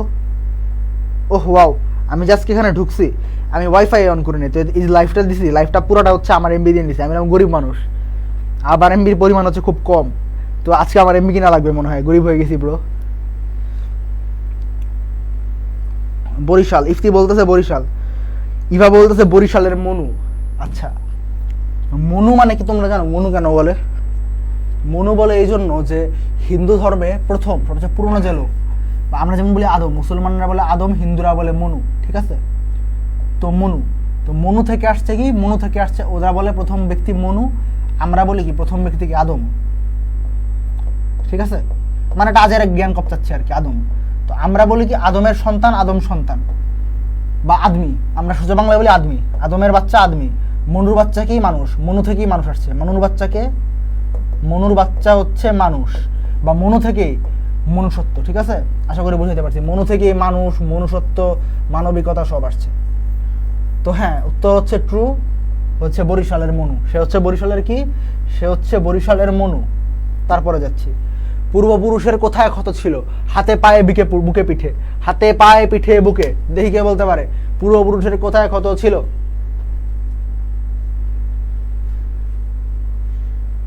মনু হচ্ছে বিধানকর্তা, হিন্দুদের বিধানকর্তা। বিধানকর্তা বলতে কি? হ্যাঁ, বিধানকর্তার ট্রু, আদি পুরুষ, আদি মানব যে, অর্থাৎ মনে করো হিন্দুরা, মানে আমরা মুসলমানরা বলি আমাদের পূর্বপুরুষকে, সবার পূর্বপুরুষকে আদম, এরকমই ওরা বলে মনু। ওই মনু এই মনু একই নামে শিওর না, আসলে হিন্দু মিথোলজি খুব একটা জানি না। তো পূর্বপুরুষের কোথায় ক্ষত ছিল? হাতে পায়ে পিঠে বুকে। একজন বলতেছে পিঠে, আচ্ছা ঠিক আছে, দুজন বলছে পিঠে, হ্যাঁ পিঠে। তারপরে জিহ্বায় উচ্চারিত প্রতিটি সত্য শব্দ কি? জিহ্বায় উচ্চারিত প্রতিটি সত্য শব্দ কি? বাণী, গান, নির্দেশ, কবিতা। দেখি কে বলতে পারে। ভাই তোমরা দেখি প্রচুর পড়ালেখা করো, আমি তো পড়ালেখা করি না। ওয়াস্কুরিনিয়ার ইভা ইসলাম কোপাচ্ছে, বাকিরা কই? ইফতি একটা কমেন্ট মনে করছিল, বাকি কারো দেখি না। মেঘলা মনে হয়, মেঘলার কারেন্ট চলে গেছে মনে হয়, মেঘলা শেষ, মেঘলা ডেড।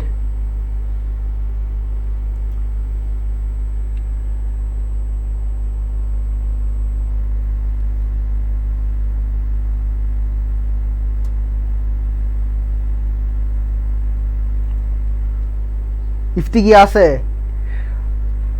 বা মেঘলা কি আছে? অন্য দিক থেকে আমার ফ্রেন্ড আমার ইনবক্সে বলতেছে আমি আসি। আরে ভাই আমি তোরে বলছি, আমি আমার লাইভের প্রিয় ছোট ভাই বোনের বলতেছি, অদ্ভুত। অন্য রিপ্লাই দিলে হবে? 4 ঘ, ইভার ওয়াশকুরনি কেন কোপাচ্ছে? লাইভ দেখতেছে 7-8 জন, অথচ তোমার মধ্যে কেউ নাই। 5 থেকে 7-8 জন লাইভ দেখতেছে, অথচ কেউ অ্যান্সার দেয় না। ওই দুজন কেন অ্যান্সার দেয়? তোমরা কিছু পারো না? না পারলে গুগলে যাও, তাও অ্যান্সার দাও, দেখি কি পারে। ইফতি বলতেছে আছি। ইভা হাসলা কেন? হাসার কিছু হয়েছে? আমি কি জকির করছি?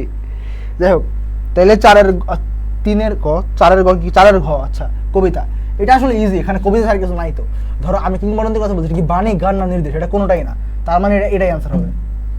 তারপর এটাতে যাই, যে কবিতা শোনে না সে আজন্ম কি থেকে যাবে? বলো, যে কবিতা শোনে না সে আজন্ম কি থেকে যাবে? পাপী, নিষ্ঠুর, কৃতদাস, চোর, হারামজাদা, গুন্ডা, পান্ডা, সন্ডা, কি থেকে যাবে? যে কবিতা শোনে না সে কি থেকে যাবে? মূর্খের বাচ্চা থেকে যাবে? কি থেকে যাবে? গুগল মামা। কৃতদাস, এই কৃতদাস বানানো তোমার হয়েছে? এই ইভা তোমার কৃতদাস বানানো হয়েছে? বলো, কৃতদাস বানান এখানে তুমি দেখতেছো না? দেখতেছো না এখানে কৃতদাস বানান? ইফতি বলতেছে গ। গ মানে কি? গরুর গ না ঘোড়ার গ? দেখি অ্যাকচুয়ালি সে লেখছে এটা আসলে কি, আগে যখন ক্লাস 3-4 পড়তাম অফলাইন ক্লাস নিতাম, তখন হচ্ছে টিচার বলতো গ গ, তো টিচারকে কনফিউজ করার জন্য বলতাম এটা গরুর গ না ঘোড়ার গ, একই জিনিস, দুটোই গ বলতাম, গ গ না ঘ না, তো টিচার কনফিউজ হয়ে যেত। তো তোমরা এখন লিখে জানাচ্ছ, তোমাদের আসলে কনফিউজ করার চান্স কম। মেঘলা বলতেছে আবার আসলাম ভাইয়া, থ্যাংক ইউ, অনেক লড়াই করতেছো, আবার আসলাম, ওয়াও কি সংগ্রাম। আশা করি এভাবে ক্যাম্পাসে এসে পড়বা কোনো একদিন সব কয়টা। যে কবিতা শোনে না সে আজন্ম কি থেকে যাবে, কৃতদাস থেকে যাবে। তোমরা কেউ রেগে গেলে বলতে পারো অমানুষ থেকে যাবে। যে কে বলতেন প্রবাহান নদী তাকেও ভাসিয়ে রাখে যে সাঁতার জানে না, মা কবি নুরুল পূর্বপুরুষ। এখানে নুরুল কিন্তু হচ্ছে কি কি জানি, নুরুল দিনের সারা জীবন, এই কবির নুরুল, ঠিক আছে। যদি বলে মানে এই অপশন কোনোদিন দিবে না, এইসব কোশ্চেন কোনোদিনই করবো না, যদি বলে রাখলাম আর কি। কে বলতেন প্রবাহান নদী তাকেও ভাসিয়ে রাখে যে সাঁতার জানে না, মা কবি নুরুল পূর্বপুরুষ। তো পোলাপার এখানে ধুমসে নুরুল বাদে বাকি তিনটা দাগাবে, স্পেশালি মা আর পূর্বপুরুষ নিয়ে এটা কারাকারি হয়ে যাবে, ধুমসে কারাকারি হয়ে যাবে। তবে দেখি কে বলতে পারে। নুরুল হুদা রেনকোট, হ্যাঁ এটা হইতে পারে। তোমাদের শর্ট সিলেবাসে বা এখন যে সিলেবাস আছে এখানে নুরুল দিনের সারা জীবন নামে একটা কবিতা আছে বোধ হয়, এটা এখানে নাই, ঠিক আছে, তোমাদের শর্ট সিলেবাসে নেই, আগে এটা ছিল। তো নুরুল হুদা শুধুমাত্র একমাত্র চরিত্র, নুরুল দিন নামে একটা চরিত্র আছে, ওটা কার লেখা মানে মুহূর্তে মনে পড়তেছে না। পুরো আমি ক্লাস 3-4 থাকতে ক্লাস 10 বা ইন্টারের পুরো বই পড়তাম, মানে যেটা সিলেবাসে আছে ওটা তো পড়তাম, যেটা সিলেবাসে ওটাও পড়তাম। তো ওখান থেকে জানি আর কি যে নুরুল দিন বলতে এখানে মানে নুরুল যে দেওয়া আছে ওটা কিন্তু নুরুল হুদা হইতো, দেখেন নুরুল দেওয়া অপশনটা কিন্তু নুরুল দেওয়া, ওটা নুরুল হইতো, এখানে আসলে নুরুল দিনের নুরুলের কথা বলতেছে, ঠিক আছে। যাই হোক, তারপরে দেখি কে বলতে পারে, অ্যান্সারে আসো। 6-এর ক, একজন বলতেছে মা বলতেন, আসলে কি মা বলতেন? 6-এর ক, তোমরা এত বেশি ভোট দিয়েছো, আমি ডেমোক্রেসির জোরে দিয়ে দিলাম অ্যান্সার 6-এর, অ্যাকচুয়ালি 6-এর ডেমোক্রেসি ছাড়া হইতো। আমরা কি তার মতো স্বাধীনতার স্টার বলতে পারবো? কি বলতে পারবো? আমরা কি তার মতো স্বাধীনতার ইতিহাস বলতে পারবো? আমরা কি তার মতো স্বাধীনতার গল্প বলতে পারবো? আমরা কি তার মতো স্বাধীনতার কথা বলতে পারবো, নাকি আমরা তার মতো স্বাধীনতার গল্প বলতে পারবো? বলো। আমি আসলে অনেক তাড়াতাড়ি কথা বলি মাঝে মধ্যে, তাই না? ধরতে পারো? ও হ্যাঁ, নুরুল দিনের কথা মনে পড়ে যায়, ট্রু। এই নুরুল দিনের আসল কাহিনী তোমরা কেউ জানো বলো তো? নুরুল দিনের আসল কাহিনী তোমরা কেউ জানলে বলো তো কমেন্ট সেকশনে দেখি, যদি মূল গল্প জানো। 7-এর ক, একজন বলতে 7-এর ক, এই 7-এর ককে বললে তুই তো কাহি শুরু করে দিব, মাইট দিব একদম। 7-এর ক কেমনে? এই ওয়াজ করুনি, 7-এর ক কেমনে? 6-এর ক 7-এর ক, তুমি খালি ক মারতেছো। স্বাধীনতার গল্প, এই তো স্বাধীনতার কথা, এই তো হ্যাঁ ইবা ঠিক আছে, স্বাধীনতার কথা বলতে পারবো, স্বাধীনতার গল্প তোমরা কেন বলতেছো? ওয়াসকরুনি আর মেঘলা তোমাদের কিন্তু বিচার আছে, মিস্টেক ভাইয়া। ওয়াসকরুনি এখনো কিছু বলে না, কথা হবে এটা, কবিতা একবার পড়লেই বুঝবা। আমি কিংবদন্তির কথা বলছি কবিতা অনুসারে, এই যে কবিতা যোগ অনুসারে, বুঝছো, কবিতা যোগ অনুসারে, এটার সাথে কবিতা অনুসারে ভালোবেসে কি আসে? ভালোবেসে কি আসে? যন্ত্রণা, প্রাপ্তি, যুদ্ধ, কাতরতা। যন্ত্রণা, কাতরতা, প্রাপ্তি, যুদ্ধ। ভালোবেসে কি আসে বলো? ভালোবেসে গার্লফ্রেন্ড আসে না এক্স আসে? কি আসে? ভালোবেসে কি আসে? ওই দুটারে করলার জুস খাওয়াইতে হবে, তুমি বানা দাও। মেঘলা তো, মেঘলা না ইভা, হ্যাঁ ইভা তুমি তাই বানা দাও। 8-এর ঘ, যুদ্ধ। ভালোবেসে যুদ্ধ আসে? একটু পানি গিলি, পানি প্রচুর দরকার ভাই, পানি দিন তো একটু নিচে। 2 ঘন্টায় তো নেই, 2 ঘন্টা এ হয়ে যাবে, এখন শেষ করে দেবো। এমসিকিউর মধ্যে এসে পড়ছি ভাই।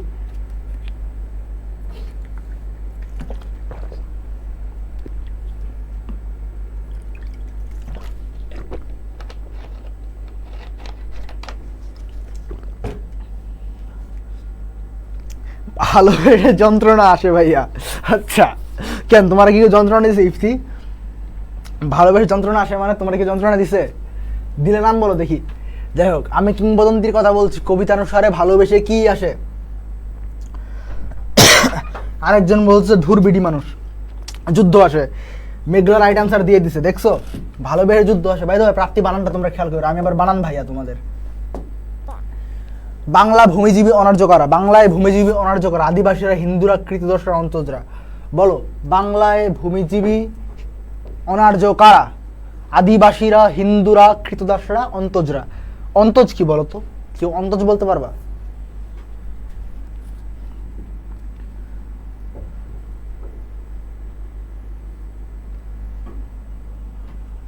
অন্তজ কি? আচ্ছা যাই হোক, অন্তজের কথা বাদ, অ্যান্সার দাও। তোমাদের যেহেতু ফোন বন্ধ হয়ে যাবে, তোমাদের চার্জ কার কত পার্সেন্ট বলো তো দেখি।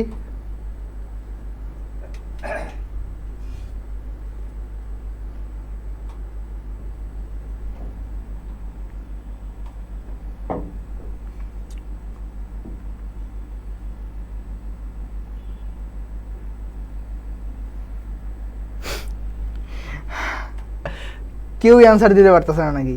অনলি 27। কি 27 বয়স নাকি কি? যাই হোক, হ্যাঁ পারছে তো। ও পার্সেন্টেজ, আচ্ছা 27%, 15%। 9 ট্রু। এখানে আদিবাসী টাদিবাসী মারতে যাও না। তোমরা বলতে পারো যে আদিবাসী কার, একটা ভূমিপুত্ররা, তার মানে ভূমিজীবীকে অনার চোখে দুটোই মিলে যায়, এটাও ট্রু। ইনফ্যাক্ট এটাও পার্শিয়ালি ট্রু, এটাও পার্শিয়ালি ট্রু। বাট অ্যান্সার কোনটা? কবিতা যাওয়া আছে ওইটা। হাত কেটে গেছে রে। এরপরে কিসে সব কিছু সূচি হয়ে যায় বা কিসে সব কিছু পবিত্র হয়ে যায়? সূচি মানে কিন্তু এটা। বাই দ্য ওয়ে, এটাও প্রায় সমুচ্চারিত ভিন্নার্থক শব্দ। তোমার অ্যান্সার বলতে আমি লিখে দিই, কেউ স্ক্রিনশট নেওয়া লাগলে নিয়ে নিবা। সূচি, সরি,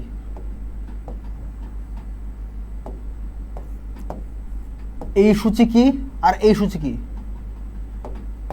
তোমরা অ্যান্সার বলতে থাকো।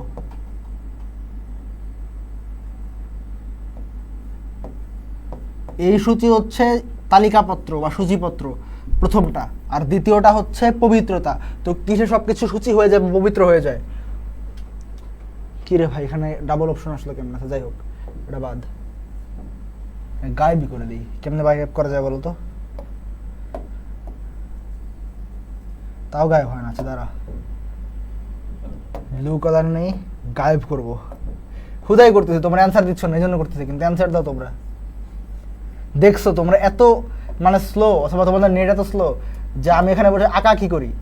আগে লাস্ট বেঞ্চ আঁকাই করতাম, এখন তোমাদের সাথে আঁকাই করি।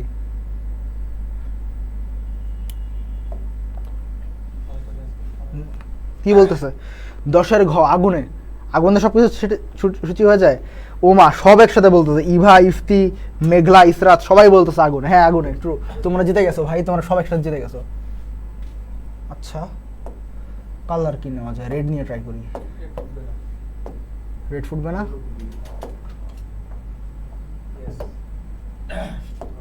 আচ্ছা, আমি কিংবদন্তির কথা বলছি, কবিতায় স্বজনেরা উদ্বিগ্ন কেন? বলো। আমি কিংবদন্তি। আচ্ছা, এর কত নাম্বার ছিলাম? 10 নাম্বার, এরপর 18 নাম্বার। হ্যাঁ, 10-এর পর 18 নাম্বার কেমন আসলো? এটা কি যোগ হয়ে গেল ব্রো? তোমরা তো ছুটি পেয়ে গেল রে। তোমরা তো ছুটি পেয়ে গেল। 10-এর পর 18 নাম্বার এমসিকিউ হয়ে গেছে, মাঝখানে 7টা এমসিকিউ নাই। তোমরা তো লাকি। আমি কিংবদন্তির কথা বলতি, কবিতায় স্বজনেরা উদ্বিগ্ন কেন? দেখি বলো। 18 নাম্বারই যাও। 1 থেকে 11 থেকে 17 নাম্বার কিন্তু তোমাদের মাফ নাই, নেক্সট ক্লাসে পড়াবো। এখন বলো, আমি কিংবদন্তির কথা বলছি, কবিতায় স্বজনেরা উদ্বিগ্ন কেন? 18 নাম্বার।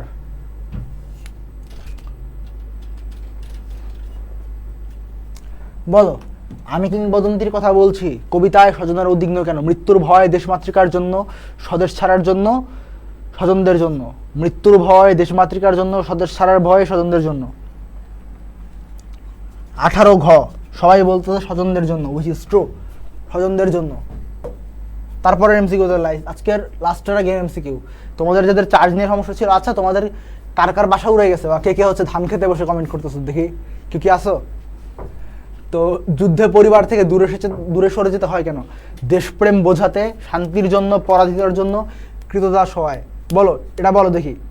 আশা করি করছেন, দেখা যাচ্ছে। আর পড়বো না, বলো। 19-এর অ্যান্সার কি বলো?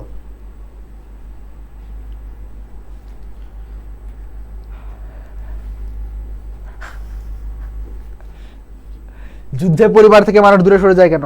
ওয়াসকুরুনি বলতেছে আমি বাংলাদেশের বাইরে। কই? বাংলাদেশের বাইরে কোন জায়গায়? মহাকাশে। একটা জোকস আছে, তোমরা মনে হয় শুনছো, যে একজনের জিজ্ঞেস করছে যে চাঁদ দূরে না নেপাল দূরে? তো সে বলতেছে চাঁদ দূরে। সে বলতেছে কেমনে? নেপাল তো 300 কিলোমিটার, চাঁদ তো 3 লাখ কিলোমিটার। তুমি এটা জানো না? তো বলতেছে না না না, চাঁদ তো আকাশে আমি প্রতি রাতে দেখি, তাহলে চাঁদ কাছে, আর নেপাল তো আমি কোনোদিন দেখতে পারিনি, তার মানে নেপাল দূরে। তো এরকম। এখন তুমি কই আছো? মহাকাশে। যুদ্ধে পরিবার থেকে দূরে সরে যেতে হয় কেন?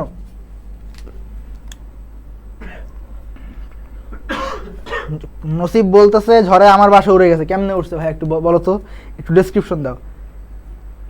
একদিন একটু লাস্টে বসলে স্যার আবার ডাক দিয়ে প্রথমে নিয়ে যে একটা ক্লাস ফাঁকি দিতেও পারি না। তুমি একটু পিছনে বসছো নাকি নাকি আমার কথা, মানে আমার কথা বলতেছো না রিয়েল লাইফের ক্লাসের কথা বলতেছো? খ, ক গ কি রে তোমরা ডাকাডাকি করতেছে কেন? ইবা বলে খ, ইফতি বলে গ, আর দুজন বলে ক, আরো একজন বলে ক। যুদ্ধে পরিবার থেকে দূরে সরে যেতে হয় কেন? দেখি এটা কি বলো, এটা নিয়ে তোমাদের মারামারি করো, তোমরা মারামারি করতে থাকো, আমি দেখি। 19-এর ক দেশপ্রেম বোঝাতে, যুদ্ধে পরিবার থেকে, তোমাদের বুঝাই দিই। দেখো, যুদ্ধে পরিবার থেকে দূরে সরে যেতে হয়, তাই না? এটা কেন? দেশপ্রেম বোঝাতে হইতে পারে, শান্তির জন্য না, শান্তির জন্য থেকে দূরে সরে যায়, এটা বাদ, অপশন বাদ দিবা আগে। পরাধীনতার জন্য, এটাও বাদ। কৃতদাস হয় দূরে সরে যেতে হয়, বলো। কৃতদাস, সে কৃতদাস, এই কারণে তারা দূরে সরে যেতে হয়। মানে কৃতদাস হয়ে তার পিঠে চাবুক মারে, এটা আমি জানি, কিন্তু তার কি কোনো অর্ডার দিয়েছে এটার কথা কবিতায় আছে? নাই, তাহলে এটা তো বাদ। তাহলে অ্যান্সার কি? অ্যান্সার হচ্ছে এ, দেশপ্রেম বোঝাতে। 19-এর ক। ইফতি গ বললা কেন? পরাধীনতার জন্য। কেমনে আমরা বুঝাও, ব্যাখ্যা দাও। ইফতি ব্যাখ্যা দাও। আর কে আছে? এই কমেন্ট ডিলিট করে দিছে, কে জানি কমেন্ট করছিল, ভুলে গেছি। ডিলিট করে দিছে, কে ডিলিট করছে রে? খ কে জানি লিখছিল, ডিলিট করে দিছে। কে ডিলিট করছে একটু দেখি, কে ডিলিট করছে বলো তো? মেঘলা মনে ডিলিট করছে, না মেঘলা ডিলিট করে না, কি জানি ডিলিট করছে, কি জানি খ বলছিল, শান্তির জন্য। যাই হোক, অ্যান্সারটা হইলো ক, তোমরা মাথায় রেখো। তারপরে কবি আবু জাফর ওবায়দুল্লাহ কেন তার পূর্বপুরুষের কথা বলেছেন? সাহসী ছিলেন বলে, নিপীড়িত হয়েছে বলে, জমিদার ছিল বলে, গৌরবোজ্জ্বল ইতিহাস রয়েছে বলে। দেখো, সাহসী, নিপীড়িত, জমিদার ছিল বলে, বাকি সবই ট্রু, তোমাদের সহজ করে দিলাম। পূর্বপুরুষ মনে হয় জমিদার ছিল না, থাকলেও থাকতে পারে, আমি জানি না। এখন বাকি তিনটার মধ্যে দেখো, গ বাজে বাকি তিন রাখতে পারো বা চারটাই লিখতে পারো, তোমার যারা ভালো লাগে। কোনটা সঠিক আনসার? 20-এর আনসার কত?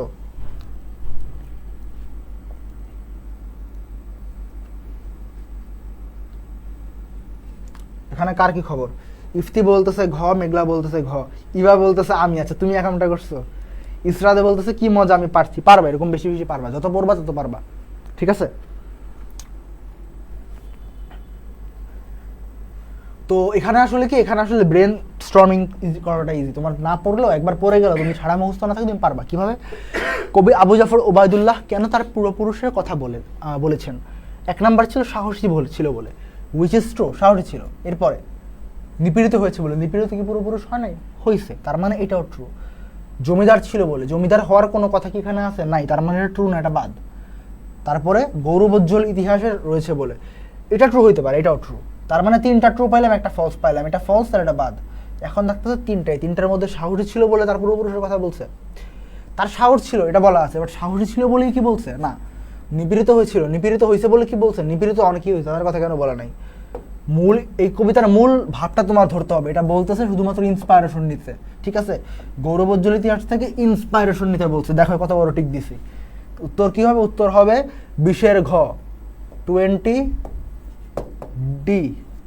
যাই হোক, তাইলে আজকের ক্লাস এই পর্যন্তই। আসলে আরও 5-10 মিনিট চলতো, কিন্তু চলতে পারলো না। কেন চলতে পারলো না? কারণ হচ্ছে আমার এমসিকিউ হচ্ছে মাঝখান দিয়ে 7-8টা নাই, তা আমি কি করবো? যাই হোক, এখন কথা হচ্ছে আজকের এই ক্লাসটা গেল, নেক্সট ক্লাস কি এটা আমি নিজেও জানি না, কারণ আমি আগে থেকে বলে দিই নেই। তো তোমাদের কি ক্লাস লাগবে? অর্থাৎ এইচএসসির তো বেশি দিন বাকি নেই, আর 10টা দিন মনে বাকি, 10টা দিন আর 1 মাস মানে বাকি আছে। তো এই অবস্থায় তোমাদের কি কি সাবজেক্টে কোন কোন ক্লাস দরকার? যদি তোমাদের এমন হয় আর্টসের যে কোনো সাবজেক্টে, আর্টসের কেন, আর্টস কমার্স মানে যে কোনো সাবজেক্টের যে কোনো ক্লাস লাগে, অথবা যদি স্পেশালি আর্টসের, আমি যেহেতু আর্টস ব্যাকগ্রাউন্ডের, ক্লাস লাগে, তাহলে তোমরা একটু বলবা, কষ্ট করে জানাবে কমেন্ট সেকশনে জানাইলে বা পেজে জানাবে নক করে, তাহলে ভালো হয়।